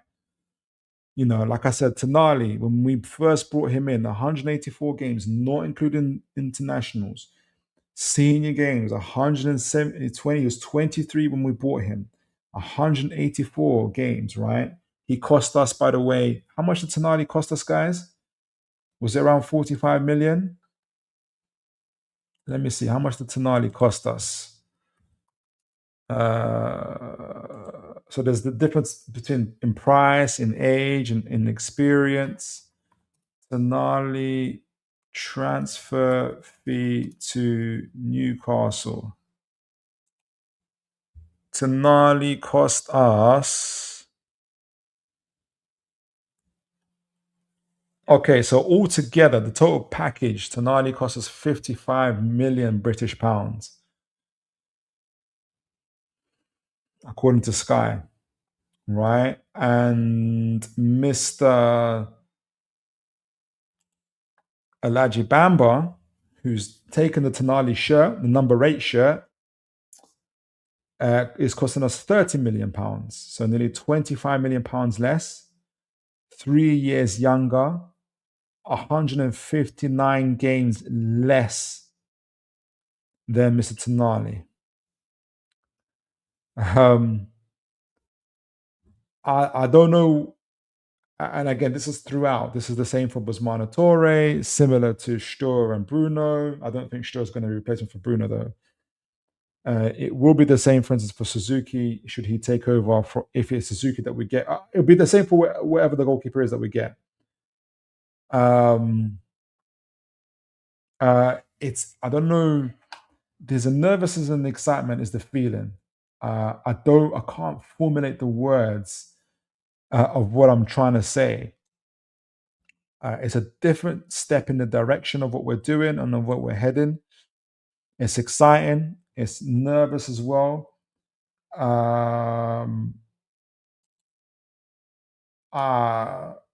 It's probably the better way to build medium to long term. The technical floor remains high with the higher potential. There's a lot of work and there's a lot of development that's going to be done. Later on, I'm going to be talking about, in terms of our midfield, how deep is the changes that we're going to be making and how many more players are we going to be having and how is it going to look. But yeah, I guess I feel like I'm saying a whole lot of stuff. I'm going to go to the chat and I'm saying a whole lot of stuff. I just don't know quite what the overall, what I'm trying to get at, what I'm trying to say with this. But it goes back to, I think, my expectations, what this means for Newcastle, how different this approach is. This is probably the approach we should have taken when the takeover first happened, but I don't blame us because we were facing relegation. We didn't have a sporting director, and even the sporting directors that we did get afterwards were insane, betrayed or neglected and abandoned their posts, all that kind of stuff. So I don't blame it for us. I love Stavely and Murdad, but for the fact that they got Newcastle, our owners, but the stories behind some of their governorship of the club really set us back. So this is what I'm getting to. I think this is in a funny way. This is Newcastle United. This is Newcastle United. It feels like this is Newcastle United resetting. I don't know if regrown is the right word. Resetting and building again, but building correctly this time. And it's not that we were necessarily incorrect last time. We had to be flexible. Like I said, we were facing relegation. We had to get players in to save us from relegation, right? These aren't the players that you buy if you're in the middle of the season with no games to no game with no wins in 15 like we had. And then we had to get Trippier, we had to get orders, we had to redo the whole squad. It was manic, manic, manic, manic, manic, right? But we try to build on from that, but we still the PSR and everything cost us. Not having a proper sporting director cost us. Everything on top of that. So we managed to formulate a team that got us Champions League twice, that got us League Cup twice, but it just wasn't sustainable. And it wasn't sustainable also because of what we had in the background. We should have sold Isak in July. That would have saved us a wave of pain that we're still feeling in this transfer window itself. It remains to be seen. We're still thinking, is Bruno going to do an Isak?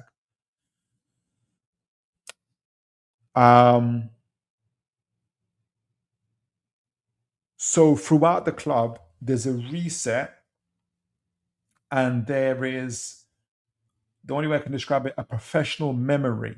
Meaning there's people in the club who have a memory of all the good things we've done, bad things we've done, and are trying to rebuild and build it in a way where we can build properly and grow properly and do it in a way where we can have longer sustainable success. It's a bit like it's like,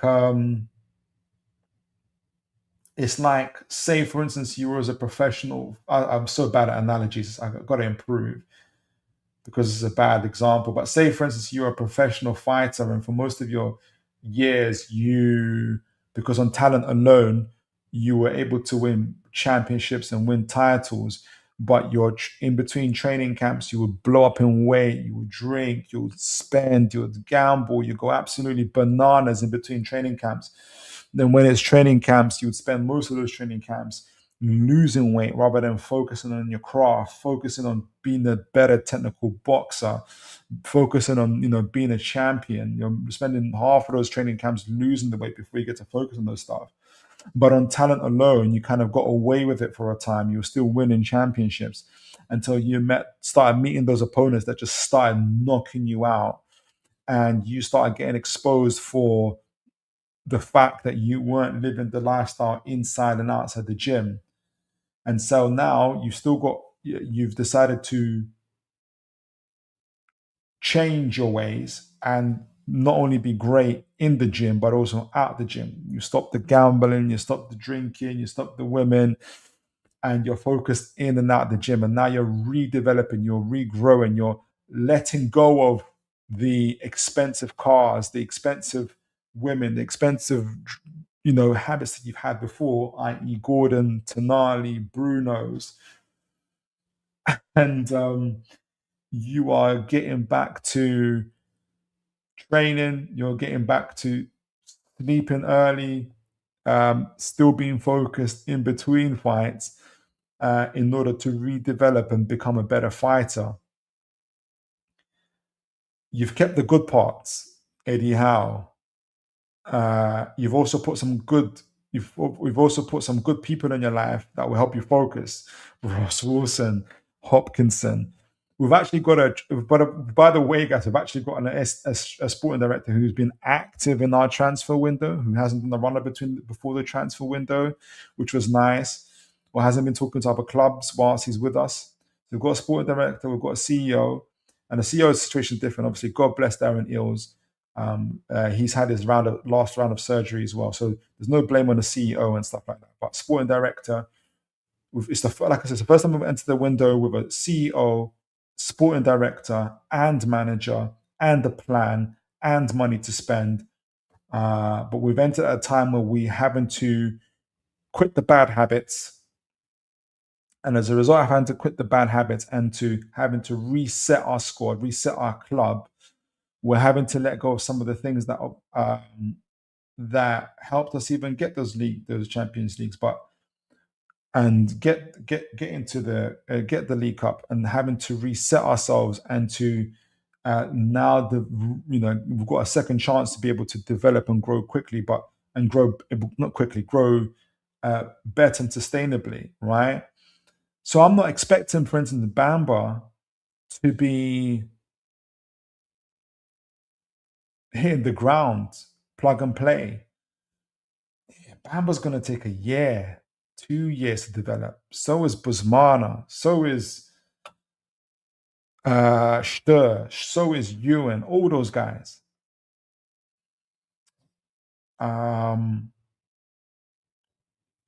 So, and that's only fair. And even in 2 years' time, Bamba's going to be 22 years old. He'll still be younger than Tonali when we bought him. Bamba would still be younger than Tonali 2 years from now. 3 years from now, he'll only be reaching the same age as him, which is insane, right? So, yeah, gone off on a tangent, but I don't know if you guys are picking up what I'm trying to say. Maybe someone can summarize it better than me. There was a report. I didn't get to read it. I can't get past the. For some reason, I got because there's a report from Mark Douglas to talk where he talks about how. But I'm paying for the newspaper, but I can't get past. They will also want you to accept the cookies, which you get your personal details, goes to like 1,300 partners and stuff like that, 1,300 different organizations, and I'm not doing that. I'm already paying, and to read the article, I then have to give away my details at the same time. Come on, man, I'm paying for the article. Like, stop that. So anyway, I said to say this because in this article by Mark Douglas, he does state that for fans not to worry necessarily, that there will be more experienced players due to come in, and I do expect that. I do expect that. So it's not quite the full picture of where Newcastle are heading, but it's a very interesting direction of what's happening for Newcastle United. So there's a bit more I'm going to talk about in terms of that, but yeah, I wanted to kind of get my thoughts out on that. Agents is trying to see the logic behind it. Yes, trying to see trying to. I think I do see the logic behind it, like I was mentioning earlier. Um, and it has to be done from a price range, I can see it from an economic situation, from developing the player situation, from creating a sustainable squad and team that it not only gives breathing space for the squad to develop and to grow, but it allows our club to grow and develop it allow where in terms of our economic and revenue type of situation where it felt like this is it. So where it felt like, see what you guys think of this, right? It felt like in the past 5 years that the performance of the team, which was amazing, 2 Champions Leagues, multiple domestic finals, League Cup, yeah. We've got to see great players, your Isaacs and all of that. But the performance of the team, not but the performance of the team was, how do I say it, outpacing the performance of the club off the field.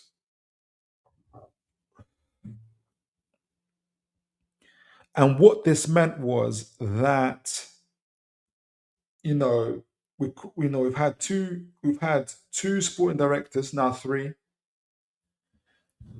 The situation with Amanda Staveley and Mehrdad, uh, not being able to getting our finances all wrong to the point where we couldn't buy a first team player for three transfer windows straight. Those type of things, which then began to impact the squad, where we weren't able to get new players. The squad was aging, injuries, you know, everything else like that. And in the end, it all caught up with us in the last transfer window, right? The sporting director leaving before the transfer window opened. Yes, we had money, but we didn't have direction of how to, been able to execute those deals, panicking, and everything on top of that that messed up the transfer window, right? And then it exposed us and the club of how difficult it would be for us to just to reset and change quickly, because we couldn't, because our squad, our team, our first 11, for instance, are like a Champions League team. But then, and we know they're a Champions League team because we literally got into the Champions League. But outside of that, it fell dramatically in quality. And that was partly because we couldn't, what was happening off the field, we couldn't be able to sustain the first team 11, and we couldn't sustain the success and the performances on the pitch that way. And, we didn't have, for instance, if you compare us to Chelsea, for instance, I know that obviously Bobby Ferry's is giving us a breakdown on how, but Chelsea can make mistakes like that, but they've got a whole system and infrastructure. We're seeing it operate right now, where they can rectify those mistakes. But even then, it takes time. Man United have a revenue that's 3-4 times higher than ours, but even now they're still kind of paying for the expenses they've had before. And we've got smaller revenue, and we've paid dearly and severely for those mistakes in the past. We're still paying for it now, where people are still saying, rightly, is Bruno Guimaraes going to do an Isak? Right?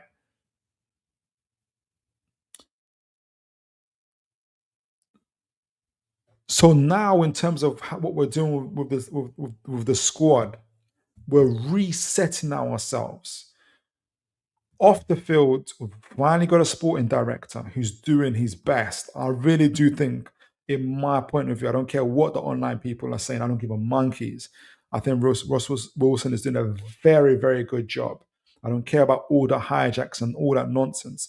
Apparently, Newcastle United are the only club that get hijacked. But we already know that when other clubs get their chain snatched, that none of that stuff gets reported, right? Anyway, so we already know it. It's going to go on a tangent in a minute, but it's amazing how some Newcastle fans aren't caught onto the fact that how, and I don't care what other big time creators and media trying to make it look like Newcastle fans are over paranoid or complaining too much. Some of them are annoying, yeah, but there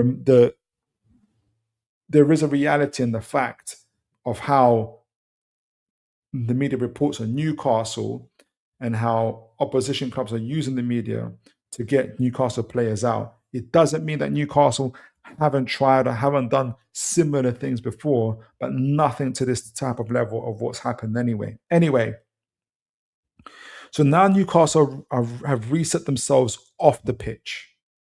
Sporting director, CEO Hopkinson, he's made a lot of changes. We've talked about them as well. Training grounds now is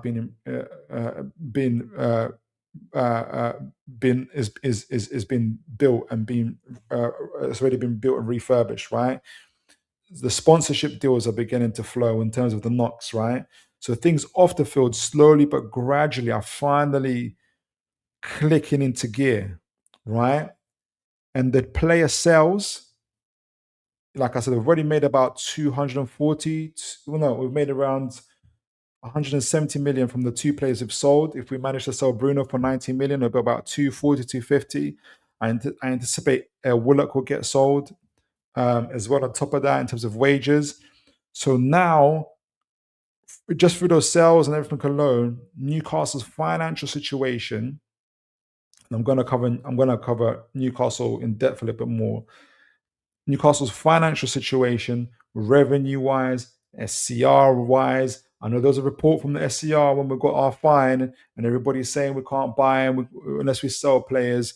Nonsense. Just take a bit of time to just to read our reports, put it together with the SCR, put it together with the projected revenue. Like it's nonsense. We can buy players, right? So our revenue and everything else, and our background staff and everything is set in place. And James Bunt, our performance guy, fantastic. So it feels like all that kind of stuff is resetting. Like it's finally resetting to where it's supposed to be. The people in place are the people that we want. They just have to stay there now. Wilson, Hopkinson, whoever in PIF, that decision making, the approval process for our transfers, which was moved from Saudi to Newcastle, has to stay at Newcastle because it's working for us, right? Like I said, so it's all of that is reset. They just have to stay there for the next 5-6 years, please, right? Or at least replace really quickly. And the financial situation's in place where we can buy and sell players, right? And the final pillar, and maybe this is what we've got to do the show about, the final pillar is the third pillar, which is now on the field. That incredible first team 11 that we've built, right? In order for us to make the good decisions in our life, going back to the boxer, to give up the gambling, to give up the fast cars, in order for us actually to progress, to get better, we have to give up some of the things that we really like. We have to give up Tonali. We've given them up. We have to give up Gordon. We know we have to give up Bruno, right? Which we've already talked about previously in our show. There might be more, right? Now there's some places we refuse to give up. We have to refuse to give up your Lewis Halls and stuff like that in order to progress. So that's what it feels like to me. It's like a reshaping of off the field and and now on the field, right? With these young players, it's the correct way. It is the correct way to build a team, to build a squad for long and sustainable success. Because what it will mean, and obviously when we do the final analysis, but we can already say to you that whatever wages Bamba, we've got years and experience and whatever, and transfer fees. The transfer fees are less. And whatever, I'm going to do a full analysis on this, squad analysis for you guys. But I bet you any money, whatever wages Bamba is on is probably 3 times lower than whatever wages Tonali was on when we first bought him. It'll be the same for the other players that we get as well. So it will be sustainable growth on the field and off the field, and it will allow us to be able to pivot flexibly on different players, buy and sell, but hopefully develop the players. I guess so. Logically, if seeing the logic behind it, and sorry guys, I know I'm going on a bit, and I'm going to read the chats in a moment. I understand whether it makes sense to do that. I guess where the nervousness comes in, and this is partly to do with my expectations, and I want us to get back to the Champions League, and not only as a fan, but also seeing how important it is to players. Players have to feel like the club is going somewhere. If you're Lewis Hall, Tino right now, if you can't, at this moment, if you can't leave Newcastle in this transfer window, which is unlikely, you're thinking, if these guys don't get into the Champions League next window, I'm going to go to Ornstein. I'm going to hire Kia Shurabin, and I'm going to tell them that I want to publicize that I want to leave Newcastle United. Because that's been the pattern, right? That's been the pattern of what's happened to Newcastle United so far. So I still see us paying. We're paying a year later. We're paying for the price of the stuff that we got wrong. We've got a lot of stuff right. I'm not trying to diss the last 5 years. We've got a lot of stuff right. The fact that we're going to the Champions Leagues and won League Cups, domestic finals shows you that we've got things right. Some people won't like hearing this, but Eddie Howe covered for a lot of our sins for his incredible management. But also, we've got a lot of stuff wrong. And we're paying for it this season. We're probably going to pay for it next season too. So I guess I'm thinking more about where the nervousness comes in and excitement is I have no clue where this team could end up in this Premier League season. And it's a wide open season. So yeah. Where does that conclude? I guess that's what my nervousness excitement is. I really want us to get into the Champions League. Really want us to get into the Champions League. But the nervousness is that probably because I know that at this stage, obviously the window isn't open, but at this stage, is that a realistic expectation to have? Probably not. Which then leads me to think, okay, then we've got to, this is going to take more than just a year. It's going to take 2 years to get us where we want to, perhaps even losing more players that we don't want to lose in order to get to where we want to get to. I would like to get to the Champions League this season, so we've got more chances of keeping the likes of Lewis Hall, Tino Livramento, and those guys to see us grow up with us, right? Those type of things. So I guess maybe that's where it's at. Sorry, guys, went a bit on a tangent there, but yeah. James says, "I mate Phil, the Commonwealth Games opening was really dodgy, so I came back." Good to see you, sir. Oh, geez, I'm so foolish of me. R.I.P. Kevin Keegan. I can't believe I didn't say this right at the top of the program, but rest in peace, King Kev. I'm going to do a proper shout out to send off next week Tuesday. I know it's a bit way off, but I'm not going to do a hash one now. But R.I.P. King Kev. Unbelievable. Like what obviously what he's done for Newcastle United. I think his family have been unbelievable as well, because they shared earlier before that he was going through cancer, and the fact that they shared that what was happening with him, that's it's not easy to do, right? Because it's such a private thing. But they shared it with us. So God bless his family. God bless Kevin Keegan, King Kev. I pray that the Holy Spirit, the Comforter, gives them comfort and rest and peace during this time as well. So I'll do a proper send-off for you, King Kev, on Tuesday as well. Remind me, folks. Thanks for reminding me. R.I.P. King Kev. Adrian says 5 contracts with a possible year extension. 5-year contract with a possible year extension. Is that for Bamba? It makes sense. And the thing is, he's only going to be 25 by the time it ends, if he, God willing, he stays. James says, I can't see it now, but because there will be a cap, and I think it will be August the 1st, and that's not far away. I missed something there, conversation there.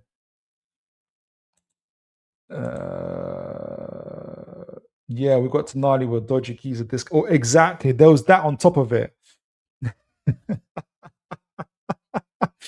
There was that on top of it, right? There was that on top of it.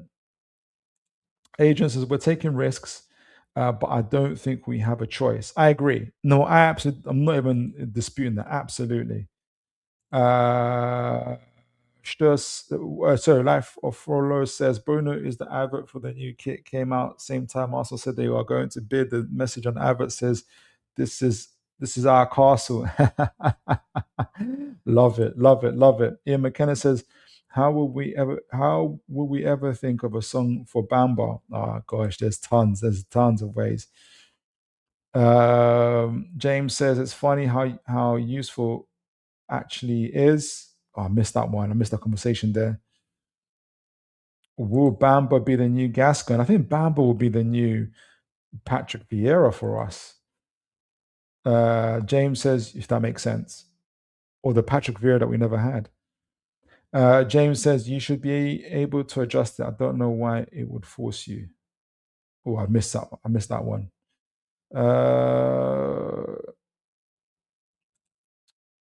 Life of followers is telling everyone Newcastle coaches and players. Is it even the club or just agents looking to get a little bit more from other clubs? I think when it's just like that, when it's worded like that in terms of the club closing on the agent, some of it isn't just like agents. Some of it I think is the club because of fans, because they can see online how fans are losing their minds and are desperate and sad, and they're tagging owners, they're tagging players, and it's sad to see. And like I said, I told you the guys about before. And credit to Terry Crews from football Terry saying this, because I agree and I felt it too. Especially when it's people like my age, when it's fans my age, in and around 40 years old, you've seen tons of transfer windows. You know how the media works. I don't blame so much the teenagers and all of that stuff. Uh, you know, and folks that are it's still relatively new. Your brain is still forming, all that nonsense. Yeah, but you're 40 years old. If I'm 40 years old, right? And I still don't understand it when it means when the club says, "Yeah, we've only got a 30 million pound budget." Every club is going to say they've got a 30. No one wants to say we've got 300 million pounds we're ready to spend, because what happens? The prices go up, and we've got 40-year-olds that don't seem to understand what that means, and they go absolutely, crazy. And they say, "I want the club to tell me what's going on. I want clarification. Where's the club? Where's the club?" I'm like, "Oh, come on, man. Are you, should we let everybody know our transfer strategy? Is that the best way? Like, what's?" So I think that's why the club leaks stuff like that, because of fans. If our fans were better, were more mature, were more resilient, they wouldn't need to leak stuff like that. Thankfully, it's not just Newcastle fans; it's everybody else. It's everybody's fans as well. Uh, uh, Ultimately, they go for money. Yeah, and let's not kid ourselves. The money, everything else, absolutely. Tonali for sure. James says Bamba's contract is 5 years, an extra 1 year on top. Good contract.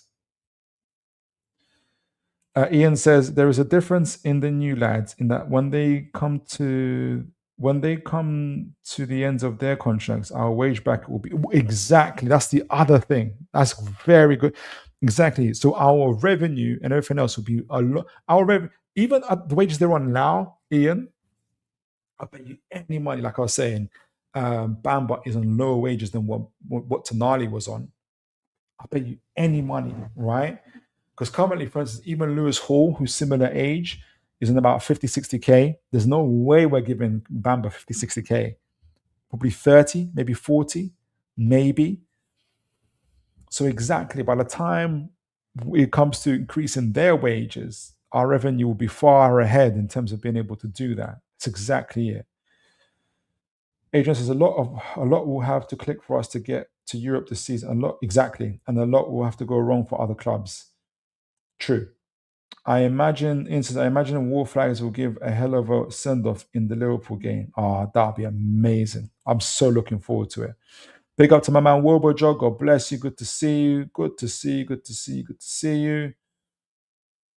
So Ian says Bamba Gascoigne came on Shirley. I'm not the only person that knows him. Good to see my man Bobby Fairview here. Good to see you, sir. Says big up Philip and Toon fans. I'll be losing my mind too. What's that over? I missed that one.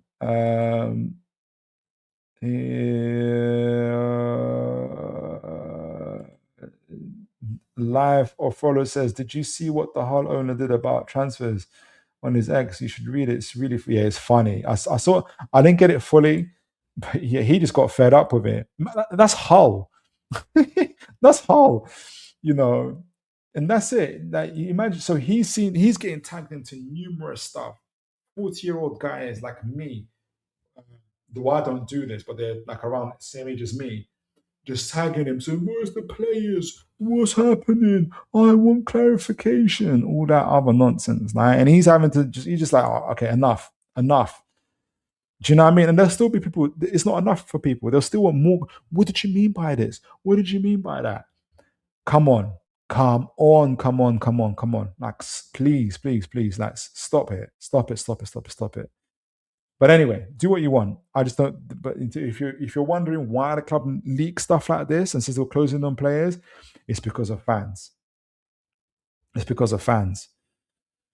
All right. So I wanted to close up, but I wanted to show a bit more about what I meant in terms of how the squad has changed. But we talked a lot about this. Bobby says, sorry if I joined when you said other fans were losing their minds, so I said I'd be losing mine too.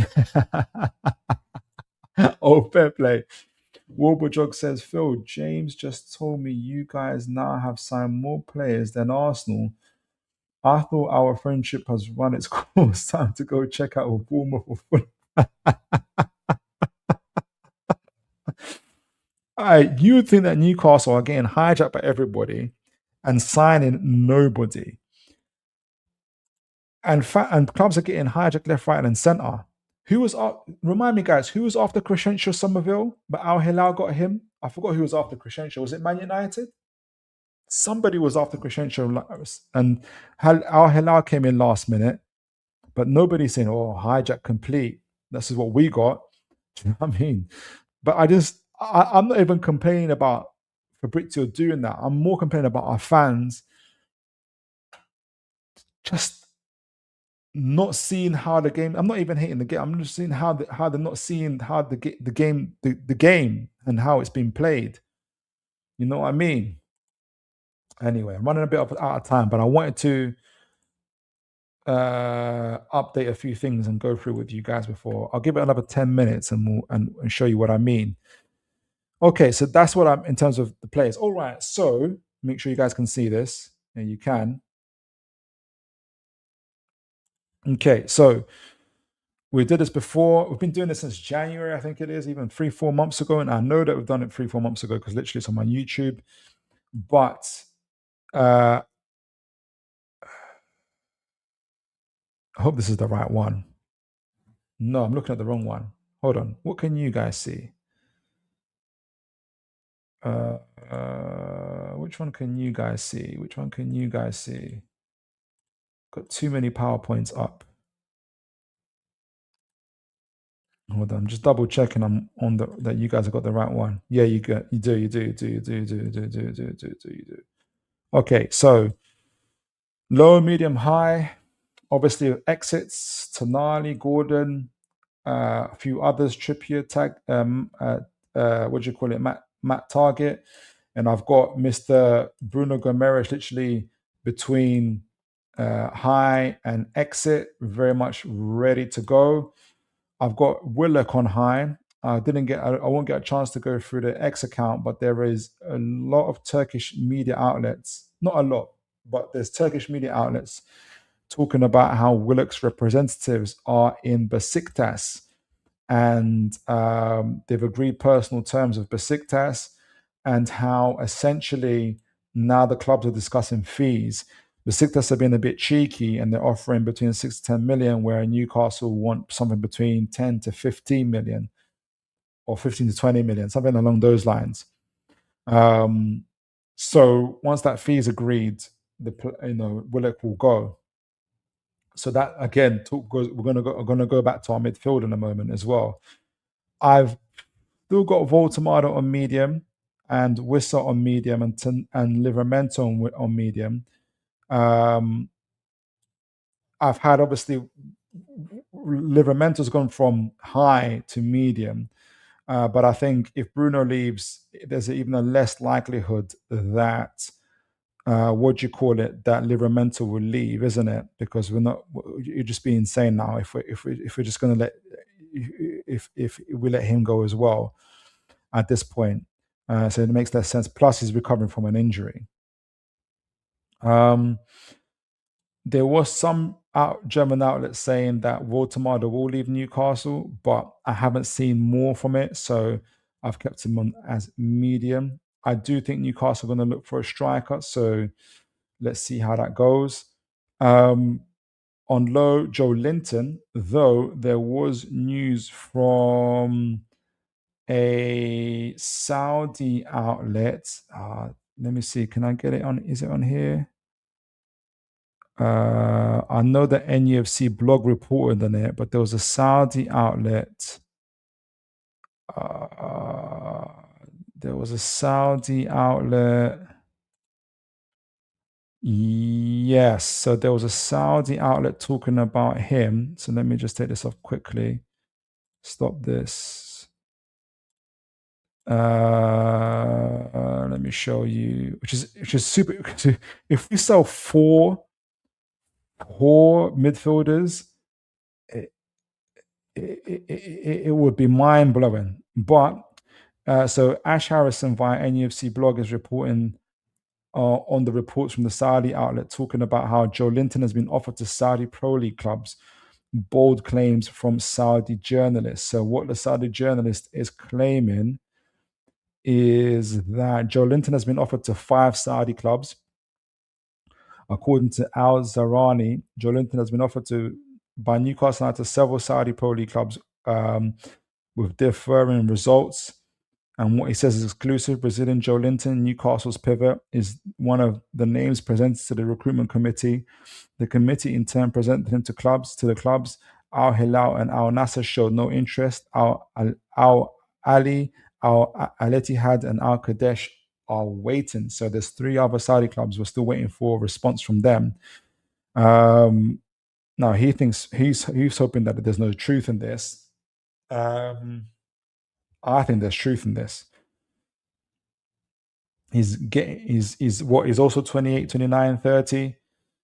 He's got 2 years on his contract. I think there's truth in the Barnes one. I think the changes that Newcastle are doing are more extensive than I originally thought they were.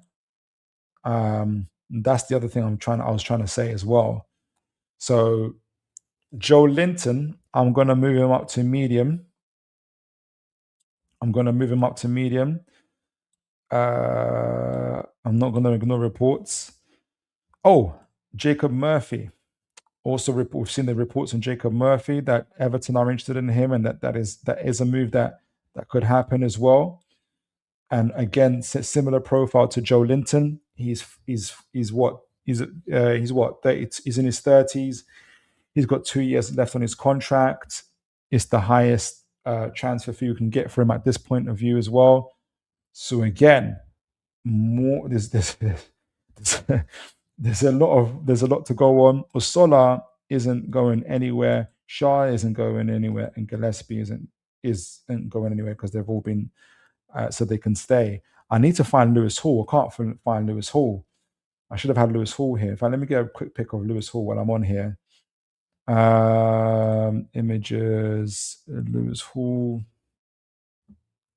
But yeah, this transfer window for Newcastle, sales and incomings, is far from over. Far from over. It's why I don't have like any final assessment on this at all.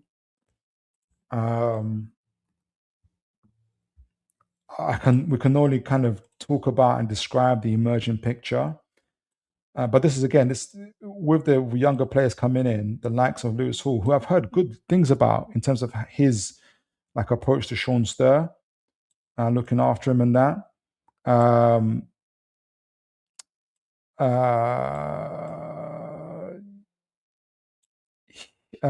Where should I put Lewis Hall, guys? I was going to put him in the low. Then I thought it's just too much from the after Man United. Early in the month, Man United said, "There's no all those rumors are false." Then they brought them up again. I'm going to keep it in the low. For now. For now, I'm going to keep it in the lows. It's all Man United at the moment, and wishful thinking on their behalf. But the likes of Lewis Hall, Lewis Miley, all those are going to be even more important for our younger players because that's who they're going to be looking at towards as well. So yeah, let me know how you guys think this is shaping up at the moment. I wanted to focus though. I wanted to use this and focus on, for the last 5 minutes or so, on how the midfield is shaping up. But let me just see what you guys are saying in the chat before I do that. I've seen a few chats. Losing our minds all part of entertainment, says Adrian Pickett. I can hear that. Yeah, the deck is stacked.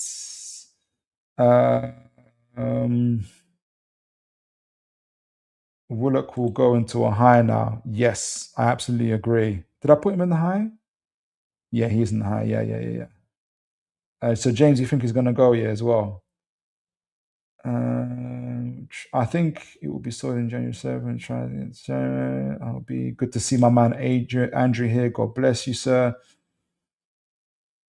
I want to leave. Okay, cool. All right, so for the last 5-6 minutes or so, I wanted to focus on the midfield. This because you could look at the front line as well. So I wanted to point this out and how it's looking at the moment, right? Can you guys see this? Yes, you can. Okay. So there's going to be some hypothesizing, some theorizing as well. Okay. So Tonali's obviously gone. So, and he's been replaced by Mr. Bamba, who's really a DM, CDM, with Willock here. Okay, so I don't know fully what I'm doing. I guess I'm just trying to get a picture, and I need you guys to help me out. So Bamba's more CMDM with Miley as right, RMs, RCM, who can also play DM, with Ramsey LCM, and Bamba is here. Okay, and obviously we've got Sean Stir. I'm scared. I don't know where to put Sean Stir because if I put Sean Stir in this front line at 18, I have no idea what to say. I'm gonna keep him here for a minute. You guys let me know. Okay, so at this moment in time, if we just freeze it where it's at, right, as of July 23rd, if we break our midfield down into LCMs, CMs, and RCMs, we've got Miley, Bruno. In our DMs, it's just Mr. Bamba at this moment in time with Tonali that's sold. Unless you want to include Sean Stir, which I'm going to put him at the bottom here. I don't know what to say. I'll put him here. I don't know. I guess you can tell that I'm a bit worried about Sean because he's so young, even though he's got more game time than Bamba. But anyway, we know that Sean is not the replacement for Tonali, because that was in the media reports as well. And we know that there's a different replacement that they're looking for Bruno Gomes. I don't know where to put Sean Sturgis yet. And at this moment in time, we have 3 CMs, LCMs in Willock, Joe Linton, and Ramsey. Okay, with a kind of a blank here, in terms of, is it a blank? Not if you do it like this, actually. Okay, let's be fair, because Ramsey can play CM, LCM as well. So we've got it like this. Let's be fair. Let's fill it out a little bit. We're not being unfair. What's the better word for it? Okay, so we've got, and I'm looking forward to this pivot here. Okay. As it stands, we've got Bruno, Miley, Ramsey, Bamba, Willock, and Joe Linton. Okay. Bruno is on the edge of leaving. Okay. So if Bruno leaves, I was just checking the chats quickly. If Bruno leaves, right? In fact, if Bruno leaves, we've got a gap here if Bruno leaves, which looks like he will leave. Now, either one or two things is going to happen. I know which one I prefer. Either one or two things is going to happen. They announced Sean Stir as the replacement for Bruno, which again, yes, we want to develop and we're doing this new Dortmund approach, but to me, this would be wild.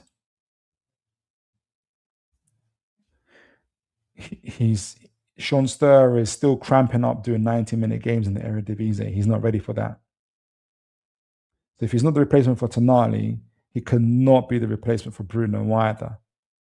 And the club will know this. Sean Stir knows this. Okay?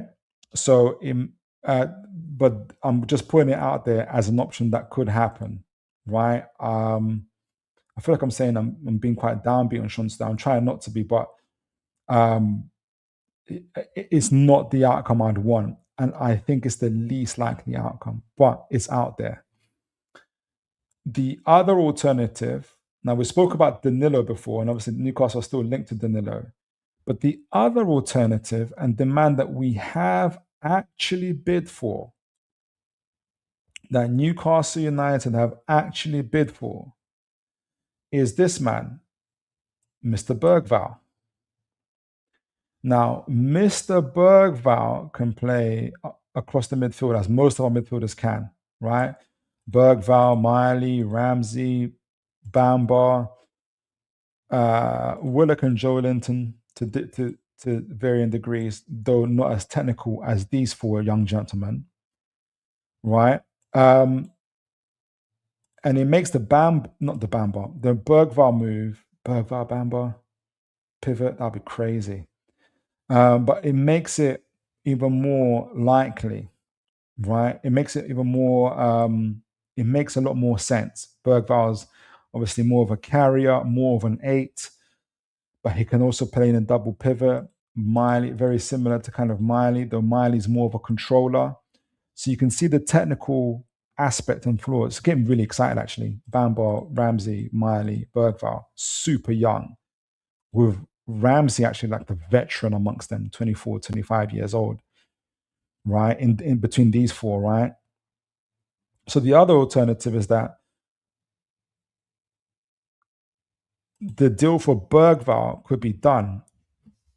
It could be done. I don't know if you guys seen it, but Forest, who are in for him, have already bought another midfielder. Have bought Schlöder or something. It could be that Bergvall, Newcastle might get Bergvall over the line. It doesn't have to be specifically Bergvall, but he is the man that we bid for. And it lets you know about the type of player and the type of midfielder we're going to go for. And I know David Bache asked earlier about how would all these look. I'm looking forward to doing analysis on all of these guys and how they could all work together, right?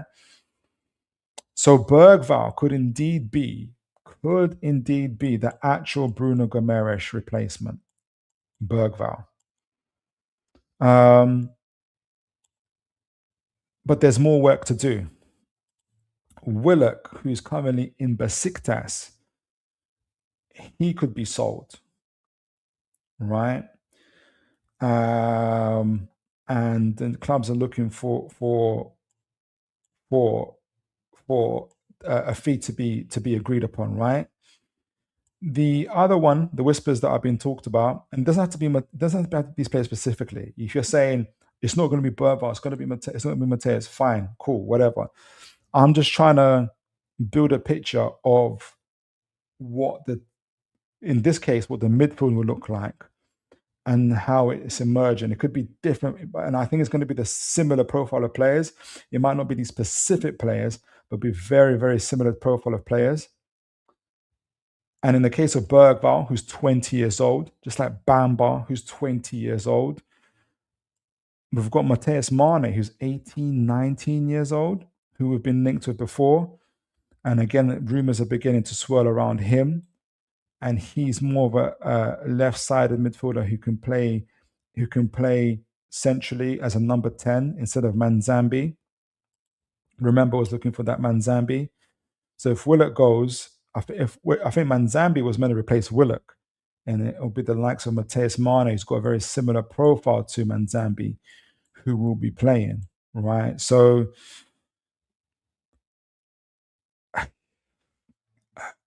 let me know what you guys think of this picture already. We've got how many new players? 1, 2, 3 already new players that are in this midfield of Tonali, Willock, and Bruno, who would have left, and Sean Sturr just here at the bottom providing extra cover. There is also the possibility, though less of a possibility, I'm going to still keep his picture here though, of Joe Linton leaving. If it is the case that Newcastle have been showing his picture around to people, it could be the case that Joe Linton leaves, and he could be sold as well.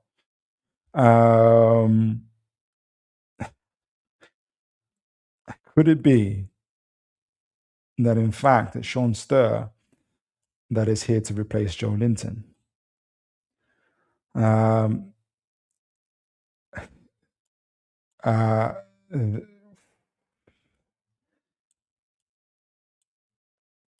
that is a possibility. Newcastle will be playing more of a double pivot, but also in the 4-3-3. So no doubt, I think the likes of Mateus Mane, Ramsey for sure will be chosen above him.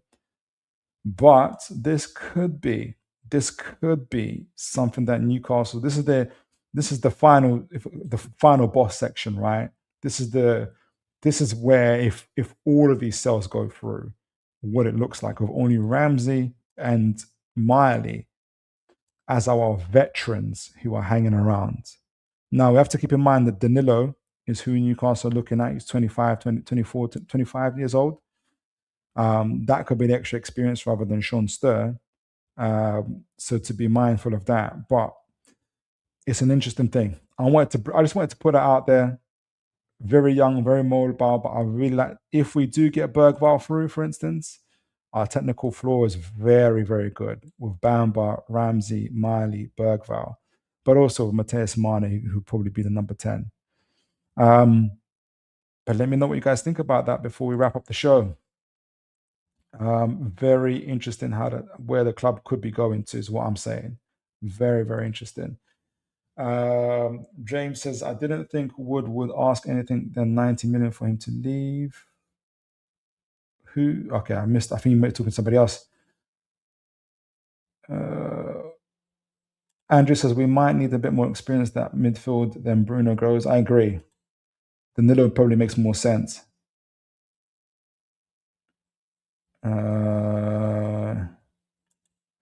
Lewis Miley will be right back if Tino isn't fit. Yeah. Or Achimpong. If we can get him, that'll be amazing. He needs to be, Sean will probably be on the bench for 6 months, maybe a year, like Lewis Hall was, for sure. Kane Washburn, God bless you, sir, says, I think Sean is below Bruno Miley, but Miley can also play in the 6. Yes, I agree. Sean's story just fascinates me because he left Ajax because he wanted more game time. What was our selling point to him? Apart from wages and maybe the wages in the Premier League, it can't be for more game time. He's not going to get more game time than he was getting in the Eredivisie. I can't see it. Should have made Spence part of the Tonali deal. As if Spence wanted to come to us. Spence is looking like he's going to Inter Milan. Andrew says we've got more gaps in our squad than Dodd's teeth. We're trying to fill them, though. We are trying to fill them. Isn't Miley the replacement for Bruno? Good take, actually. He probably is. When I say replacement, I suppose I'm not expecting Bergvall to be.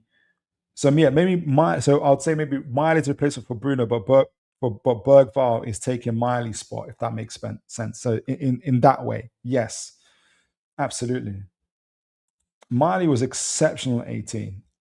I don't want to make this judgment on Sturr yet because I haven't seen him play enough. I've seen Miley play at 17 all those, and you can just tell he's the guy. Adrian says there's still chat about Hugo Larson. Yeah, and guess how old Hugo Larson is? Isn't he like 20 as well? That Larson news is so up and down that I haven't followed it as much.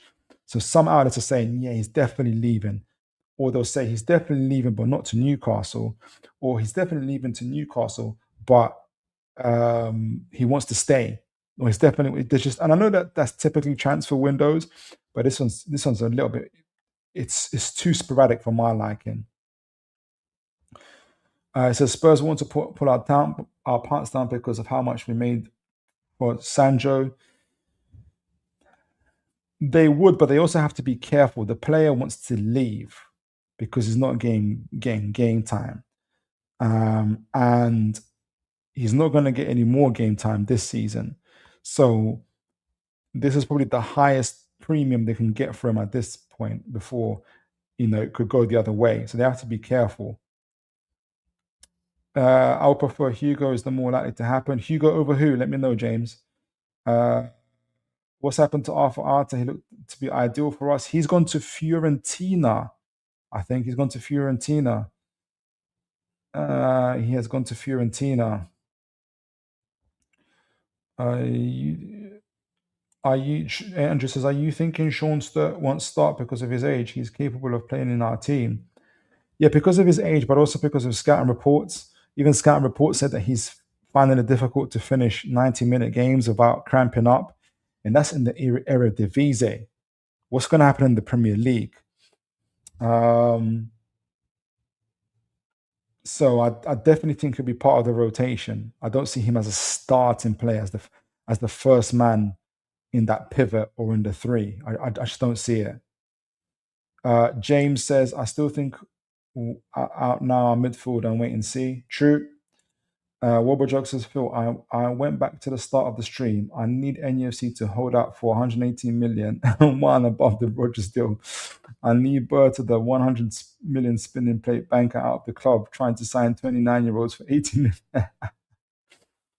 million. Yeah. Andrew says, I agree. I'm a bit worried about who our leaders are going to be on the pitch. Who's our captain going to be? It's frightening. It is. People are going to have to step up in our midfield. If it's looking like this, it's going to be Ramsey's going to have to step up for sure. Even Miley. But you just never know. You never know with these things where when there's vacuums are always there to be filled. You don't know if when Miley's in that changing room, yeah, and maybe the going is getting tough, and maybe he's looking around, he can't speak up as much as he wants because obviously Joe Linton's there, Bruno's there. He can't tell them nothing, but the leader in him wants to say something. So you just never know. You just never know who steps up and how it looks. Wobberjog says, no, Miley is not good enough, man. By the way, you need to let him go for him to cut your losses. I'll be funny if you saw him in those red kits in London. Nervous to last.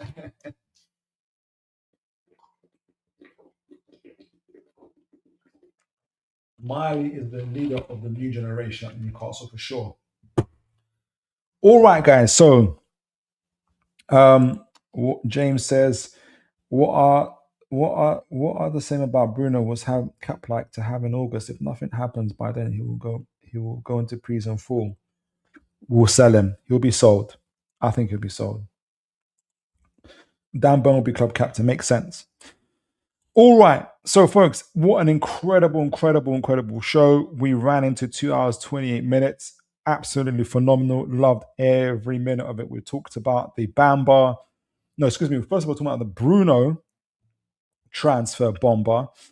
Arsenal making a 70 million offer via the media rather than officially.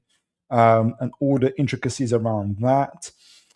Then we talked about I think Arsenal are making themselves vulnerable, by the way, to a Chelsea hijack or a Real Madrid hijack by doing this by taking this approach. But anyway, doesn't mean that he won't go to them, but I just think it's a risk. But anyway, then we talked about the Bomba. Obviously, he has signed for Newcastle United. He's taken number 8 shirt. From Tonali, our new DM, CM from Monaco. We sort of did a scouting profile on him. Then we actually talked about how the whole theme of young players, experienced players, or inexperienced players matches to the players that we've got before, and how the team and the squad is shaping up. I went on a bit of a tangent of how the squad and the team is developing, how I'm nervous and excited at the same time. And then we did a final kind of analysis of how the midfield could be shaping up in different stages of where it's at. It's probably missing that one more experienced player. Does Joe Linton go? Does he stay? But I think it makes sense that Newcastle would look to move him on.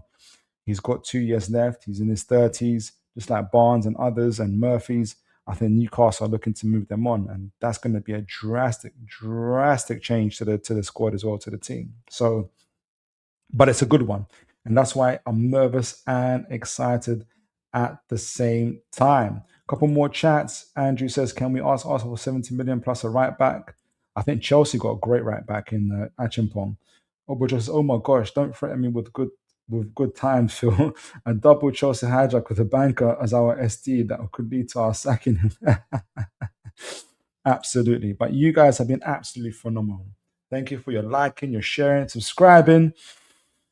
I'll catch you lot. Let me know if you enjoy the 8 p.m. times. Let me know in the comments as well on the YouTube as well. So hopefully it works out for you guys. As always, make sure you look after each other, and God bless you all.